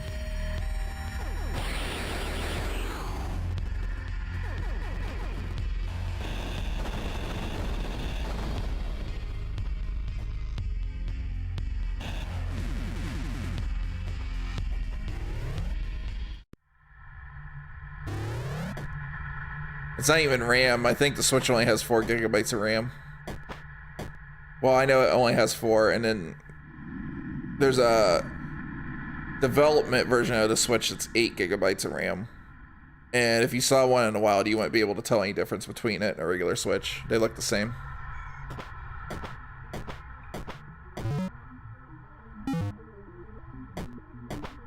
Man, we gotta go all the way back to the first area.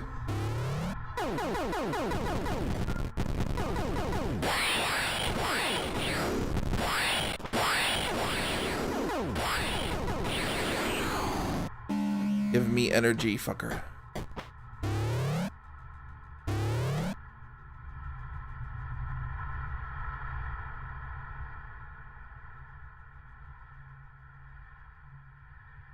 Cut the Wii into a handheld, yeah. That was actually pretty awesome, really.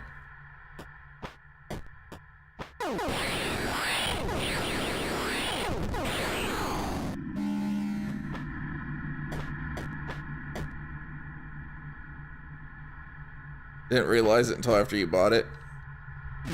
What, the Wii?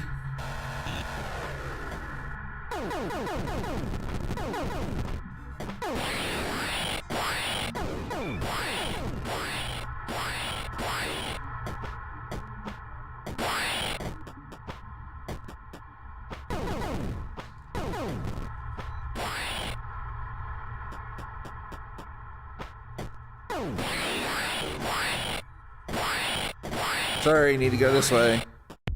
Gonna heal up. What's up, face?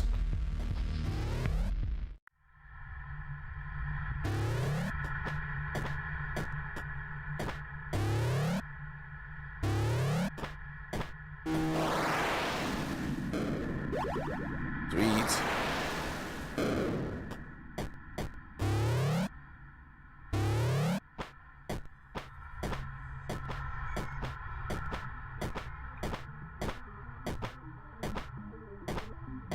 Okay, I think I have to go this way, right? Oh, that's alright. I can't go out this way, can I?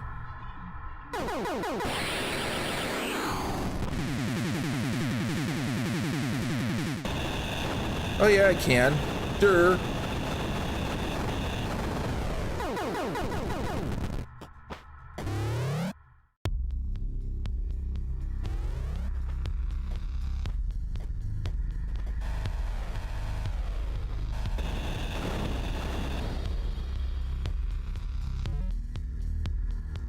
Gotta go across here.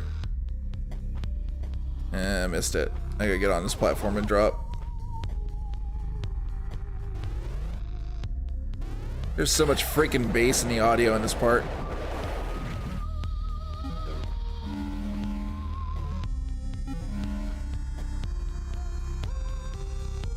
Alright, Sky, have a good night, man. Thanks for stopping by. Thanks for chilling. I'll be back on here next Tuesday, playing the same thing until I beat it.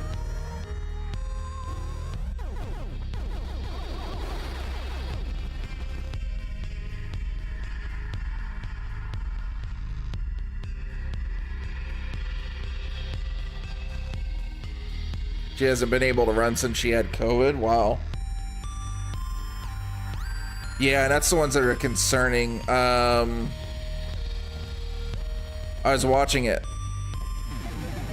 last night and it's really, really scary. So I had it pretty early on. It didn't get super severe, but I got pretty sick. What ended up happening for me was there was like one day where just like anything like tossing or turning in the bed and it felt like I just ran a marathon, you know? I was like huffing and puffing. And I remember saying to myself, I'm like, if I'm this bad or worse tomorrow, I'm going to the hospital. And I just got better the next day. But there was like this like general like weakness, you know, that I felt for like months afterwards. Thankfully I got better with time now.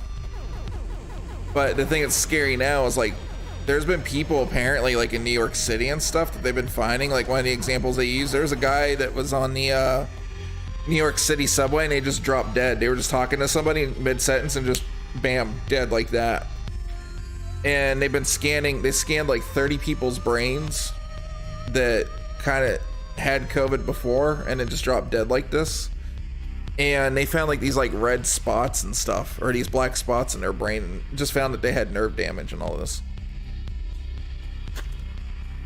They said in most people what it is it won't come to that, but there's people that are gonna have like a lot of fogginess and other like problems remembering things like that in the long run, and it's pretty much irreversible. There's not anything you can do about it. The damage is done, you know. They said the brain can like heal some of it over time, but the majority of it, you're just kind of screwed. So I'm in kind of like in that situation now where I'm like, oh, just because I had this stupid thing, I need to be really careful. Like they basically called like all the respiratory stuff a symptom of the longer term infection. Ain't that kind of fucked?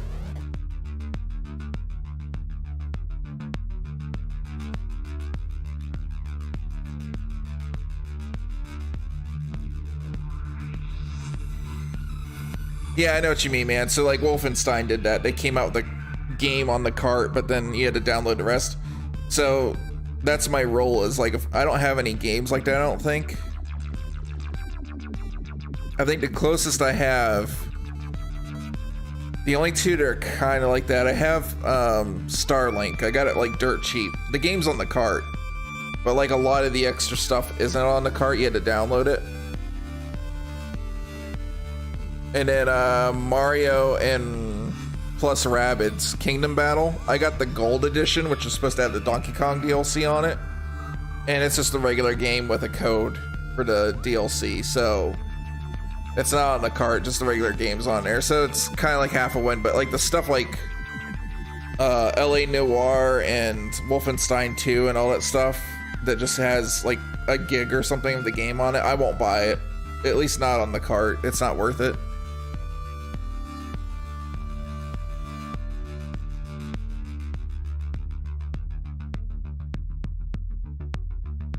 Wow, that's crazy.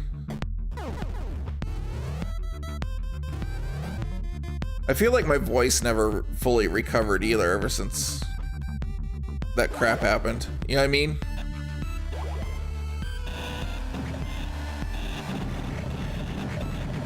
Like, like just a couple years ago, when I streamed, I would just stream constantly and my voice would never like kind of fail and stuff. If I stream any more like 2-3 hours now, it just goes away. And I wonder if that's like something that's just kind of like carried over because of this crap.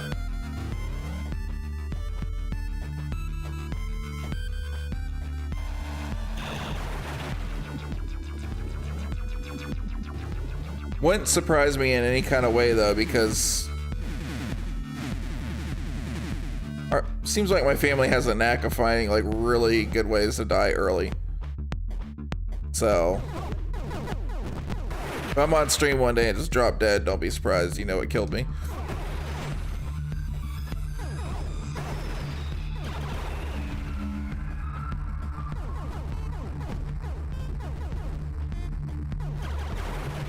Actually, probably wouldn't mind that though. You don't see it coming. You know what I mean? It's not the worst thing. If you think about it. Okay, can't go through there.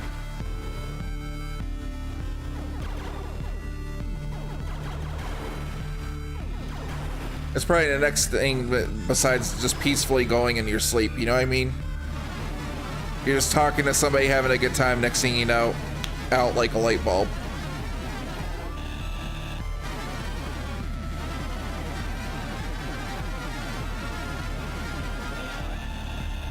So apparently I can't go through that. What do I have this thing for then? What good does it do?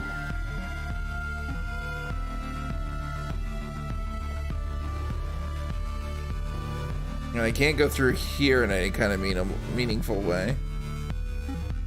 Where the hell is this supposed to go?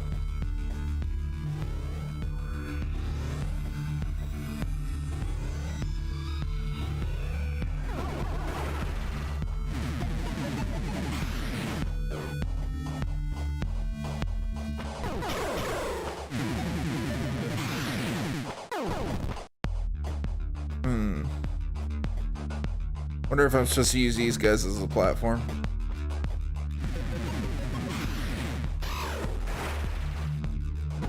Uh-huh. Cool. I actually didn't even remember that. That's awesome.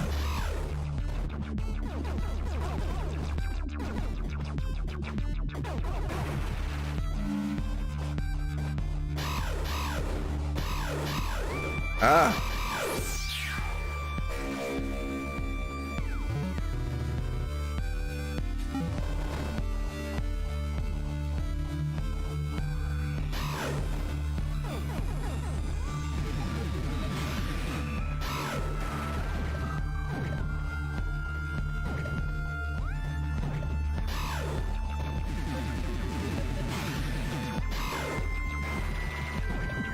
Oh, it kills him too.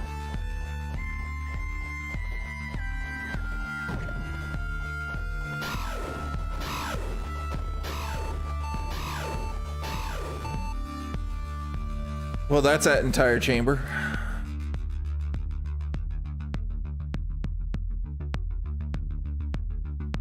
Spyro Remastered. Yeah, I didn't get it on cart because I knew that already. If you ever have a question, if you ever wonder if something's on the cart or not, just ask me because I do all the research on that stuff. I could have told you it wasn't on it. I think it was just the first game was on the cart and that was it. But if it makes you feel any better, it was that way on the main consoles too. For whatever reason, I think they didn't finish the game in time. I would have hoped that they would have had all 3 games on the cart by that time because like Spyro came out later on the Switch and that would have been a nice thing. But yeah, when it came out on the main consoles, they only finished the first one, so it was the only one that was on the disc. You had to download the other 2, so it was the same thing.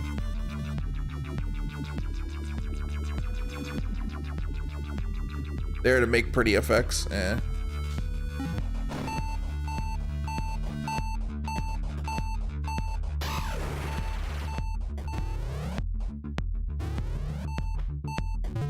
There is a save area nowhere near me.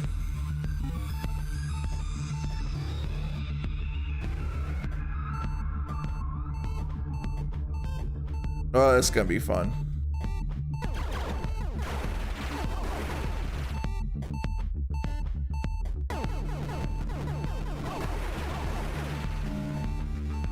Some life there.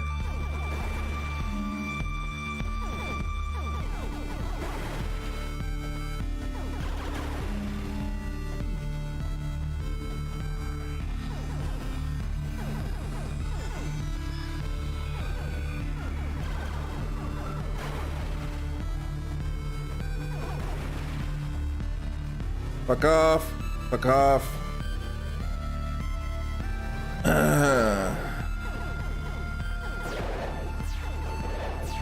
You suck.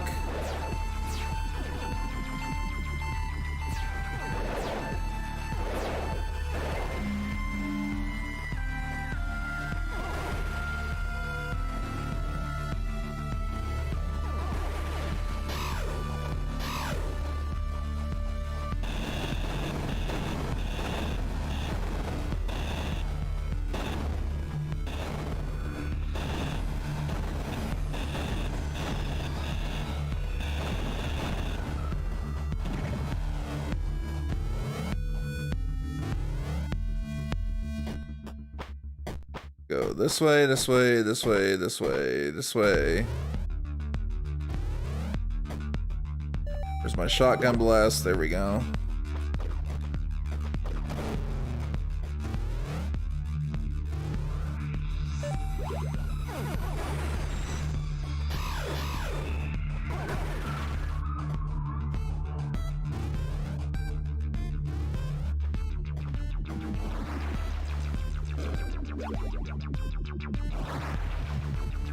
Okay, so I need a better addresser.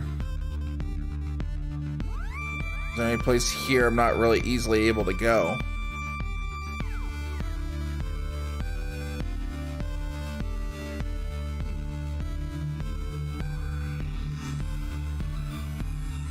Well, putting up a new to us, old to the world overhead crane tomorrow, possibly. Really? Is it for like a skyscraper or something like that?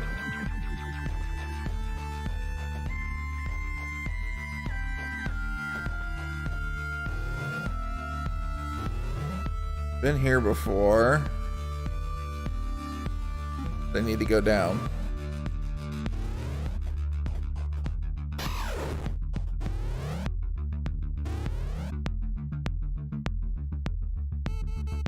$1976. Oh, so you're putting like a crane from 76 up? Is that what you're telling me?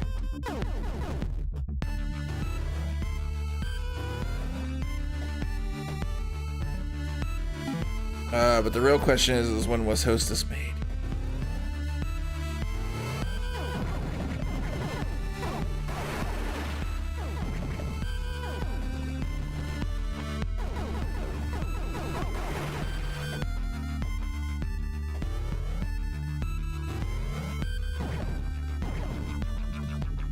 This is where I started at, isn't it? Yeah, it is.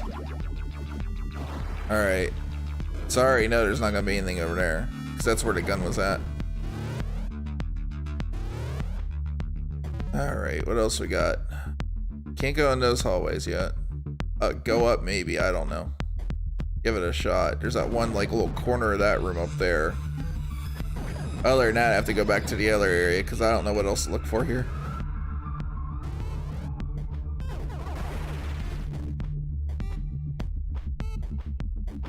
This is the best feeling in the world though, when a game's new and you don't know everything right away. I know a lot because I played a lot of this before, but I don't remember any of it.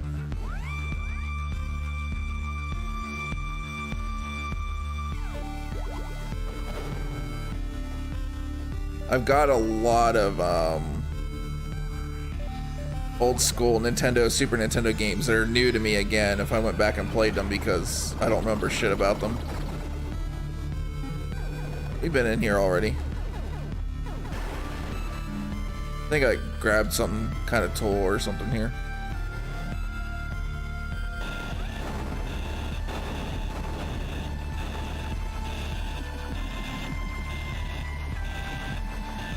You're just building a crane? All right. Is it gonna be like Big Bang Theory where you just build like a robot hand and then next thing we know you're in the hospital because you were trying to use your robot hand to jerk off?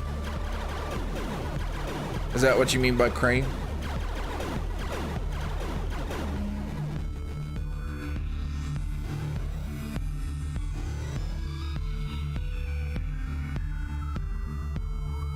I bet it leaks oil, especially when you use it.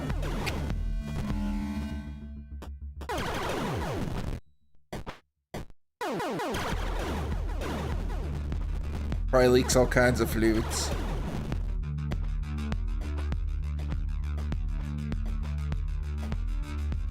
Oh. Does it turn these guys into platforms? It most certainly does not.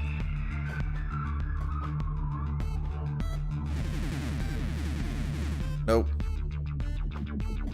So much for that theory. There is a door over here.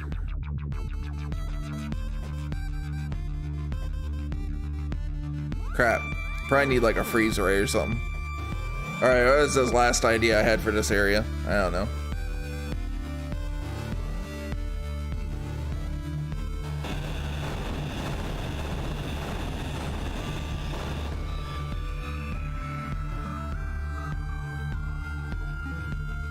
To the bottom of the pit.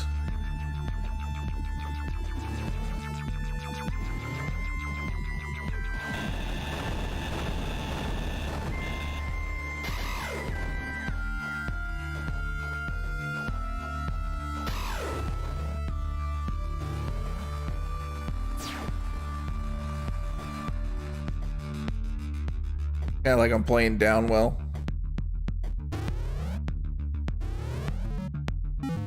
At the end of the hall. These are just fun to destroy.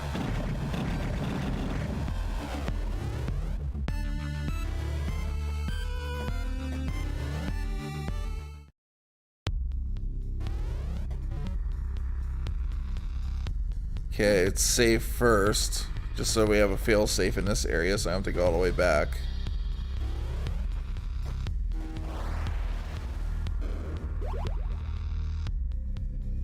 What's the matter, Bent? Didn't like my joke? You're like, no, man, I was being serious. How dare you?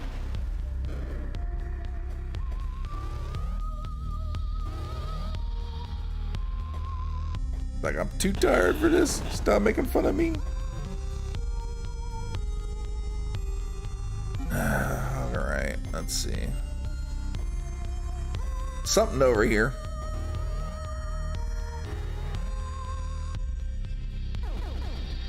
10-ton with 6-ton crane. I was just telling somebody today that there's guys that their load that they do on their trucks every week is mulched up. Basically what it is they you know, like the industry here, one of the bigger industry here is tree cutting. And so when they cut the trees down and they mill it, there's a lot of sawdust left. Well, there's a company here that's like one of their main loads. They just go and pick up the sawdust because they take the sawdust to there's a couple of paper mills or a couple of paper factories here, paper mills, yeah. And they just take them there and they just offload those, right? And I was telling them, like, company's really sketchy, always has been, because that's how you handle that. But they overload their trucks. So first of all, in the state of Washington, I think it's like 80,000 pounds is the legal max technically. Anything more than that, you're gonna pay, you know. So the shady thing in the state of Washington is they have what's called, like, officially but also unofficially, like an oversized limit or something like that, right? And so you could pay for a permit that will allow you to carry more. And the amount that the permit costs depends on how much more you're carrying, right? So otherwise you get fined. So these guys have these big, like, low boy trailers and stuff that they carry all the sawdust in. and they're supposed to be rated for like 95,000 pounds, and they have 105 in them a lot of times. So when you look at the trailers, they're like all bowed out. But even better than that, the thing that made me reminded me of it when you said that, you know, pick up a 10-ton with a 6-ton crane. They have a couple of I'm not getting through here. Let me in. They have a couple of like Freightliner Columbia semi trucks, you know, and they're technically class 7 trucks, which means there's to a certain weight limit that you're only supposed to be able to do, which is not 105,000. You know, that's more like a class 8 truck at that point. They're pulling 105 with these like class 7 trucks. It's just like, Jesus, guys. They had one of their guys, one of those low boys, just like fatigued enough one day, and they had him going down the road, right? And there's this like turn going into town that's like cuts like really sharp like this, right? He's going around the turn, the sidewall of it just gave out and just spilled sawdust all over the road and shit, and it was just like,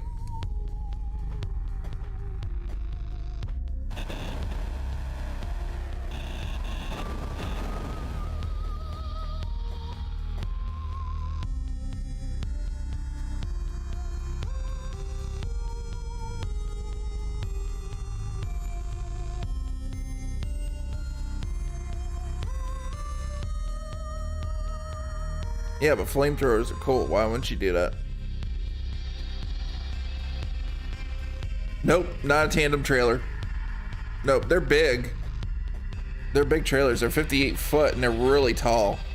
They're about as tall as you can get, you know? It's a low boy that gets really tall. It's one of those low boys that's like really low to the ground and it just goes up. It's just a big container, basically. But yeah, them loading those up and using them for years and then blowing out the sidewall is not an uncommon thing around here. It happens at least once every couple of years. One of those things lose containment and it just goes everywhere. They make so much freaking money off of them, off those loads that they do.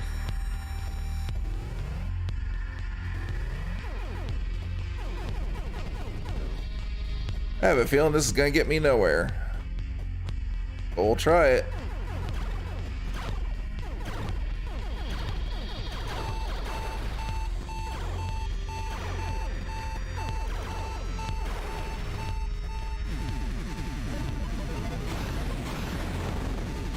Wow, it destroys them.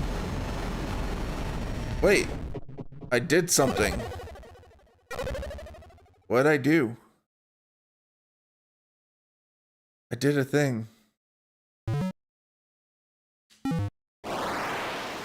No, there's one guy that drives a dump truck around here with a tandem trailer though, and I'll tell you what, that guy scares the shit out of me.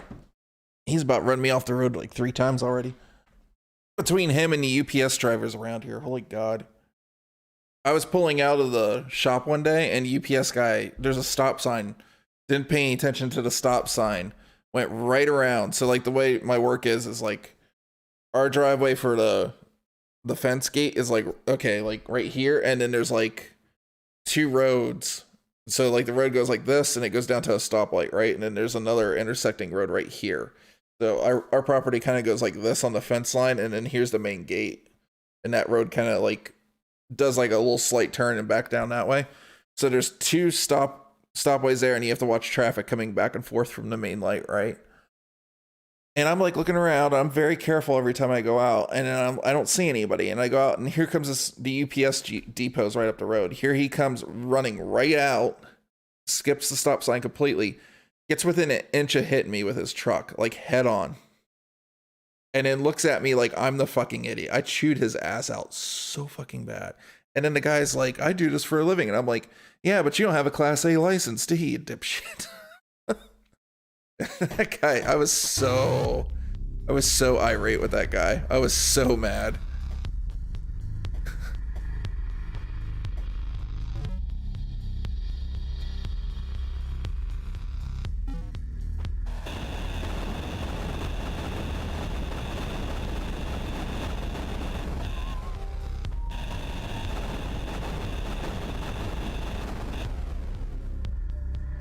Triple axle as well. Yeah, these things are like, they're technically kind of quad axle because they have like a smaller axle in the front or something like that. They're a very weird looking trailer. I've never seen that type of low boy anywhere else.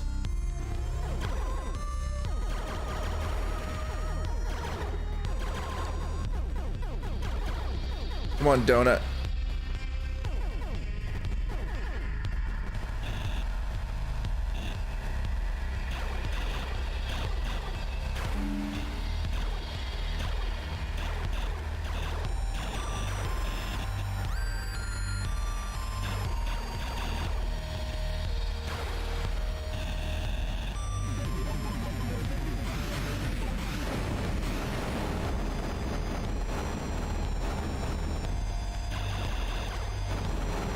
Wow, when you change them, they just destroy everything. Okay. Interesting.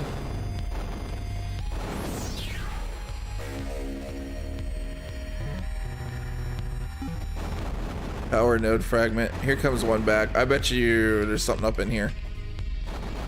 Come on, guy. Come back here. You're just a glorified screensaver. Come on.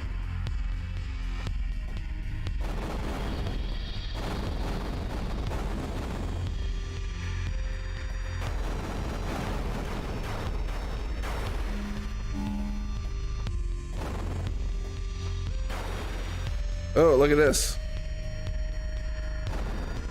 I just now noticed that. Shoot. I should have just let him go. They don't want to come in here.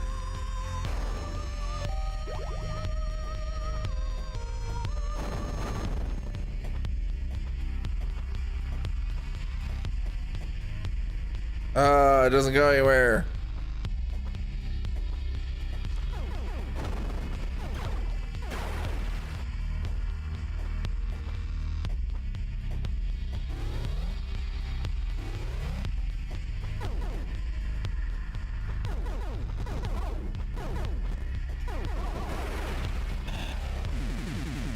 Doesn't do anything to the bricks. All right.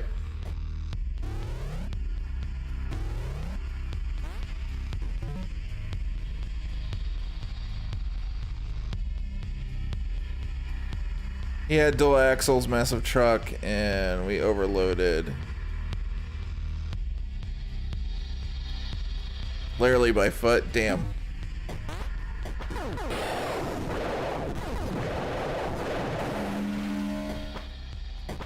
Yeah, they've been cracking down on trucks here just because our highway's been a major construction zone for a while.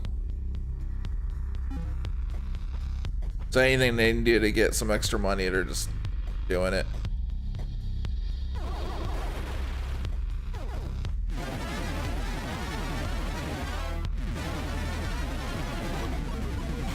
Isn't it funny how some of this is like perfectly fine to transmute and some of it isn't?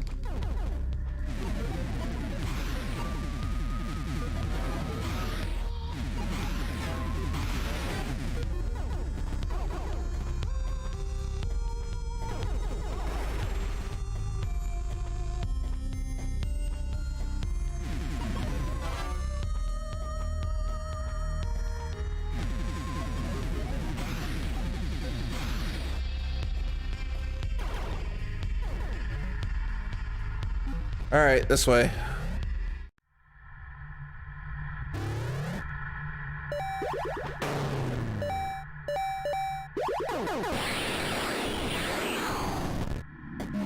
Nope.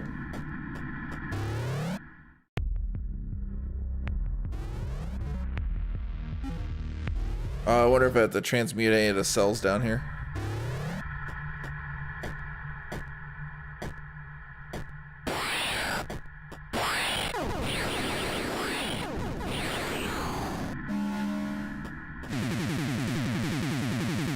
Nope, I need that jacket thing.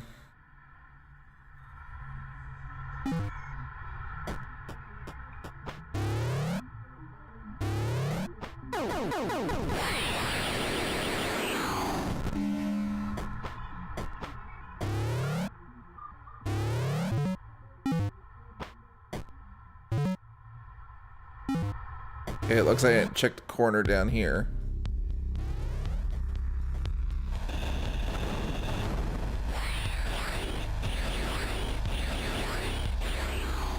That worked better than I thought it would.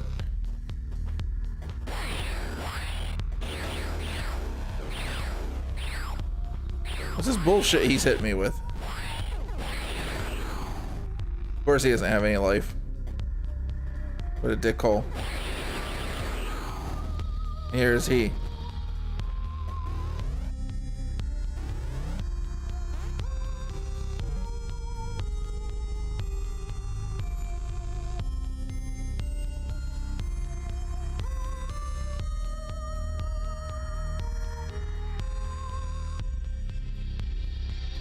Pulling with 4 trucks. Gotcha. What do you think about automation in the trucking industry? I think it's gonna come up faster than anything else. I think that thing's gonna sprout like wildfire already. I know you haven't paid any attention to it, but it's kind of scary. So there's a company in Texas already that's already in the middle of trials, and they have been for the last couple of years. They were supposed to go even further in their trials this year, but they held off because they say it's because of COVID. I don't know how COVID has an effect on them, really. But maybe they're just worried about people in the midst of everything, you know, like feeling like they're gonna possibly lose their job or something. I don't know. Well, I sucked on that one. There was a save room right there. But I was looking at it. There's a couple of videos. So one company in Texas, they run a route between Texas and I think it's like Arizona or something like that, and it's just like a big loop. And they got federal okay to do it a couple years ago. So they're to the point now where it's, you know, it's a regular truck. It's got LiDAR and all that, and it's automatic, so the computer doesn't have to really worry about shifting too much.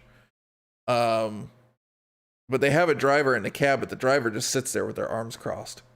They're not doing anything. They're just there in case the computer screws up and they need to correct it. And then they already had in Florida, another company has already done one test run without anybody in the cab whatsoever. So this other company in Texas, they're a full-on like trucking company, by the way. So all the truck drivers that they hire are there to ensure the machines don't screw up while they're learning and stuff. But they're to the point now where they could toss the person out of the truck and it's fine. You know, it'll drive perfectly fine. So between that and then the fact that diesel costs are so high, you know, for these companies, that the only logical thing I think is going to happen, and Tesla's got a lot of auto driving in their back pocket as well. I think a lot of companies are, especially like the bigger companies like Swift, BJ Hunt, name a couple more I can't think of off the top of my head right now.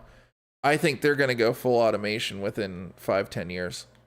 Because I think when Tesla has their truck ready and they're ready to go out, they're just going to buy a bunch of those trucks and a bunch of batteries. I bet you a Tesla truck evolves where the batteries could be removable really fast. Because, or, really quite honestly, they could probably charge them up quick enough if they don't do that. But they have so many truck depots in the country, those bigger companies, that they theoretically don't need diesel anymore. They just charge it up, go to the next depot, charge it up, go to the next depot. The thing I thought that it would do is like a quick swap battery. So basically, like, I've seen a couple demonstrations of it from a couple other companies, and Tesla said that they were interested in looking into it. But what it is it's basically like, think like a pad that the computer drives up to, and it centers itself over the pad, the truck over the pad, right? And then there's this literally like a couple of platforms that open up underneath the truck, and it goes up, grabs the 2 depleted batteries, drops them down, takes 2 new fresh batteries, pops them in, right? And then what happens is the 2 depleted batteries sit underneath the asphalt on a fast charger, and it charges them up. And then the truck takes off and goes to its next run, right? To its next depot or whatever. And so those are charging up for the next, so when the next truck comes in, it just pops them in. So it's just interchanging batteries between trucks all the time. And so like the downtime goes from like 45 minutes to an hour at least on those, and it goes all the way down to like, you know, 2-3 minutes. because it just has to drive into the depot, go over to thing, get swapped out, and it's off again. And you don't have to deal with like driver fatigue or any of that. Those things could run all night, you know. I think I have no doubt in my mind that we're looking at like the entire trucking industry being displaced in the next 20 years. And of course, when those things are on the road and they're fully autonomous, I think everybody else is just going to get used to it and it'll start pop up in cars and stuff. I think it's one of those weird things where it'll show up in the trucking industry first, full time, and then cars. Why do you think it won't work out well there?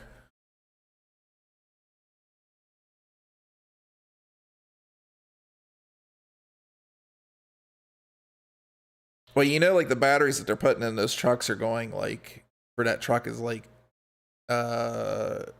anywhere from like 500 to like 700 miles, which is easily within reach of most depots for larger companies. Yeah, basically the truck drives over it, drops out the bottom of the truck, goes back in. Forklift battery. Battery in a forklift.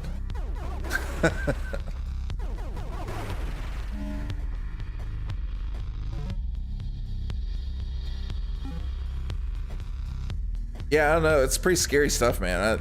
I see it happening sooner or later, especially with the bigger trucking companies, and then I think the small guys will follow suit. Might be like a little bit of a combination of the both. Man, we gotta go all the way to the bottom. I was right next to that save station too.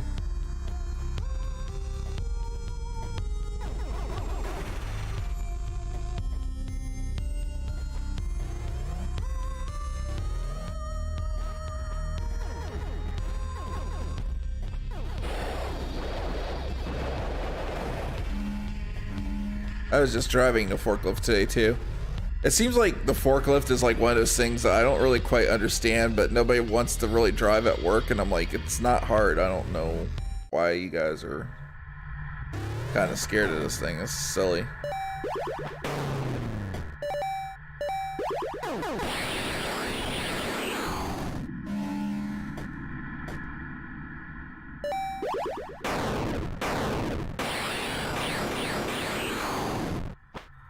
Wow, that works quickly.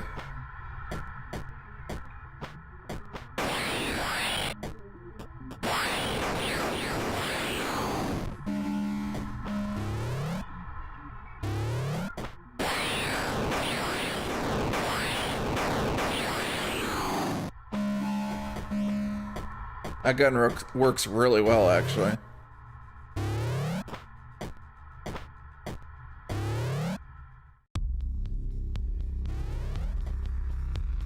Yeah, I think Tesla's got their foot in now. I think they're playing the game right.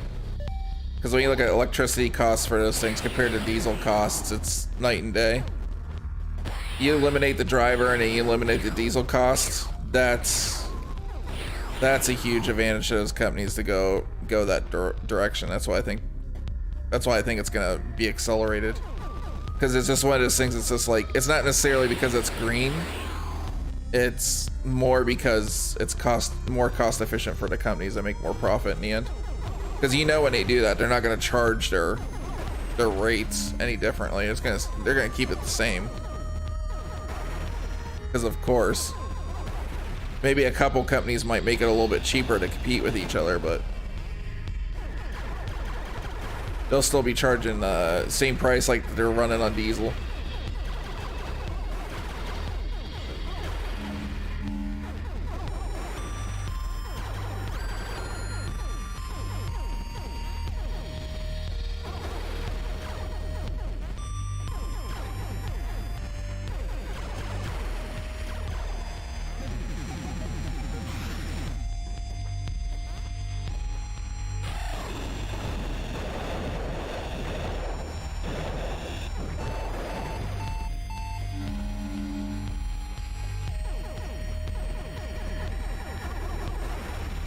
Yes, give me all the things.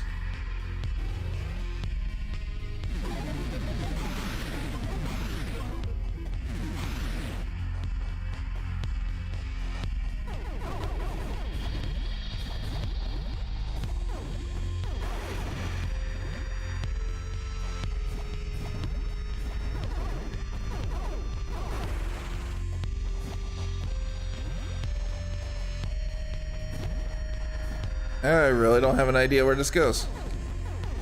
Is this the new area? Sure as hell looks like it.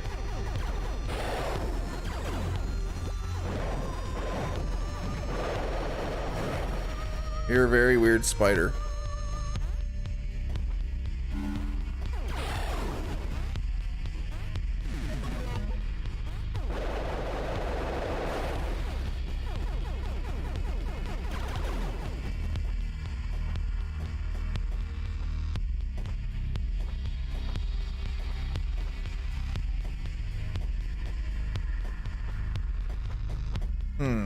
Can't get in there.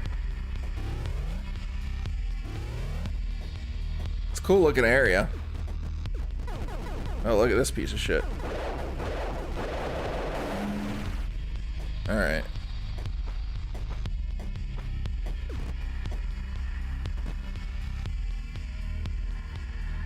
Wow. I find that kind of hard to believe, but alright.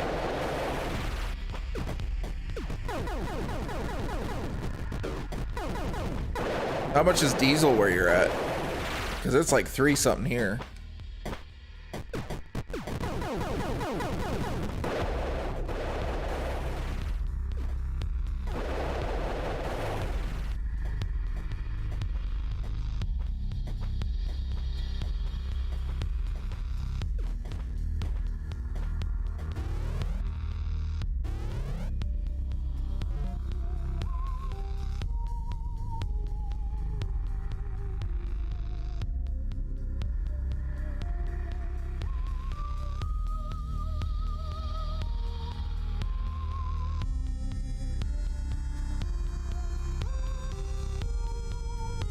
Two hours away at minimum? That's nothing, dude.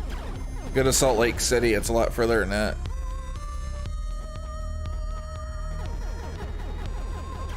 Montana, you're going all day before you even see Billings, and then you have to go all day again before you even see anything else. 2 hours is nothing.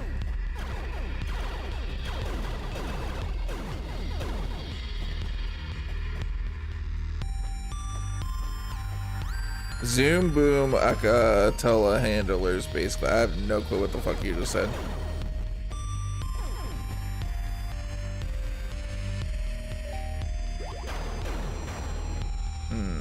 Can't go that way.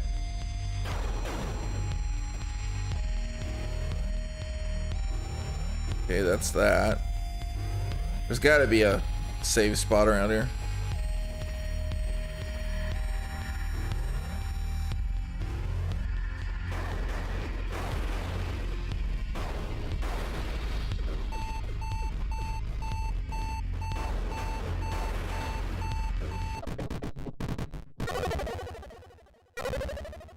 That's gonna throw me back a ways, isn't it?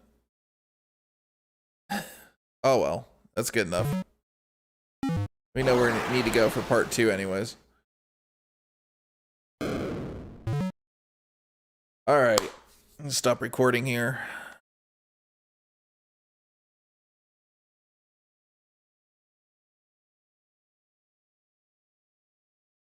Alright.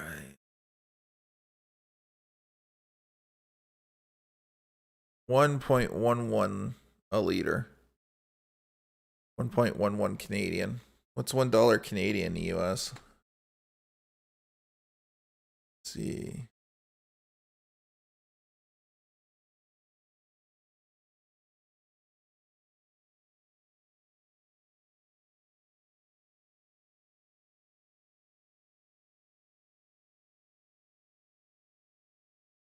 So yours is worth more than ours. So for every dollar of yours is 79 cents to ours. So wait, diesel's $1 Canadian and 11 cents a gallon? What? Or liter? Okay, you guys do liters. Shit. How many liters in a gallon?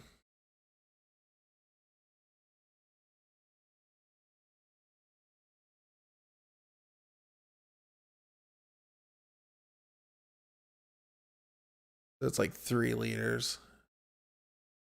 Almost 4.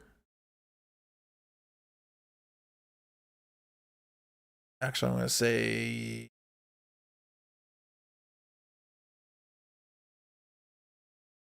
Yeah, you guys are actually paying more per diesel than we are. It seems like. Or it's about the same. Honestly, if I just take it times 3. So if $1 Canadian, or you're paying $1.11 per liter, and it's like 3.7 liters. When I just take that to 3, it's already $3.33.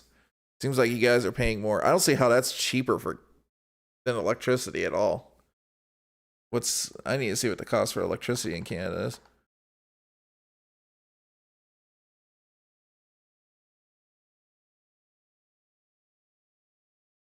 Average.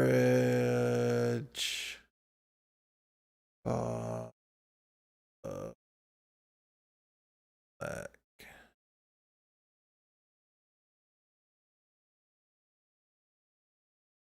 And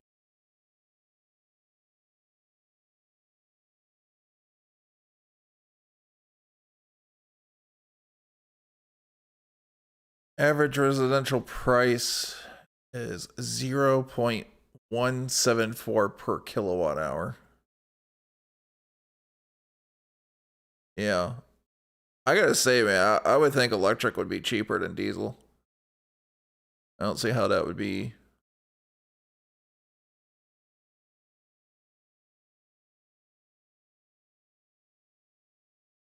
Yeah.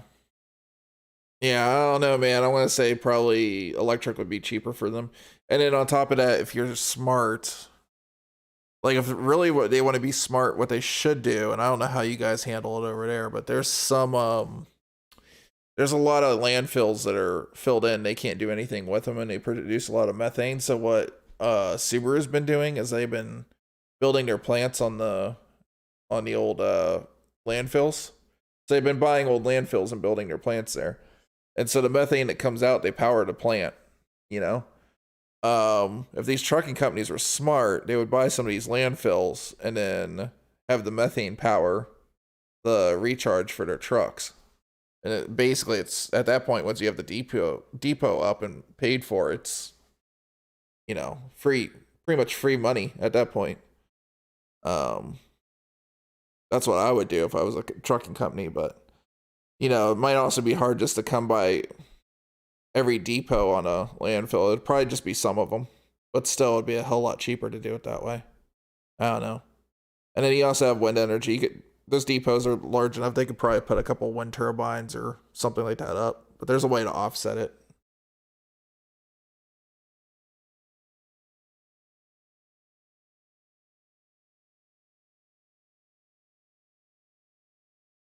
Huh, that's weird. I've never heard of that.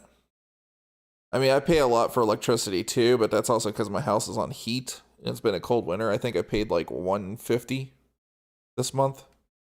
And then in summer, I usually pay about $100 a month or something like that. But I'm also crazy and stream to Twitch and stuff, so that sucks up a lot of power too. Anyways, I'm gonna end it for today. Thanks for the thumbs up, guys. Thanks for hanging out. Hopefully we'll build up more of a crew here on YouTube. I'm gonna take YouTube quite a bit more seriously and stream when I can. But also I'm enjoying these 2Desdays. I'm kind of in love with myself that I came up with that name. It's great. But anyways, I'm gonna take off. Go get a shower. Get ready for bed. Rinse and repeat tomorrow.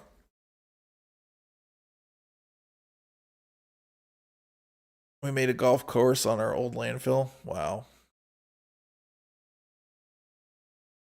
I'd probably use that for some kind of power generation or something. You don't get much, but you get enough to run something there. Anyways, later, Mark. Peace, guys. Take her easy. Bye-bye. And thanks for whoever hit the thumbs up. Appreciate it.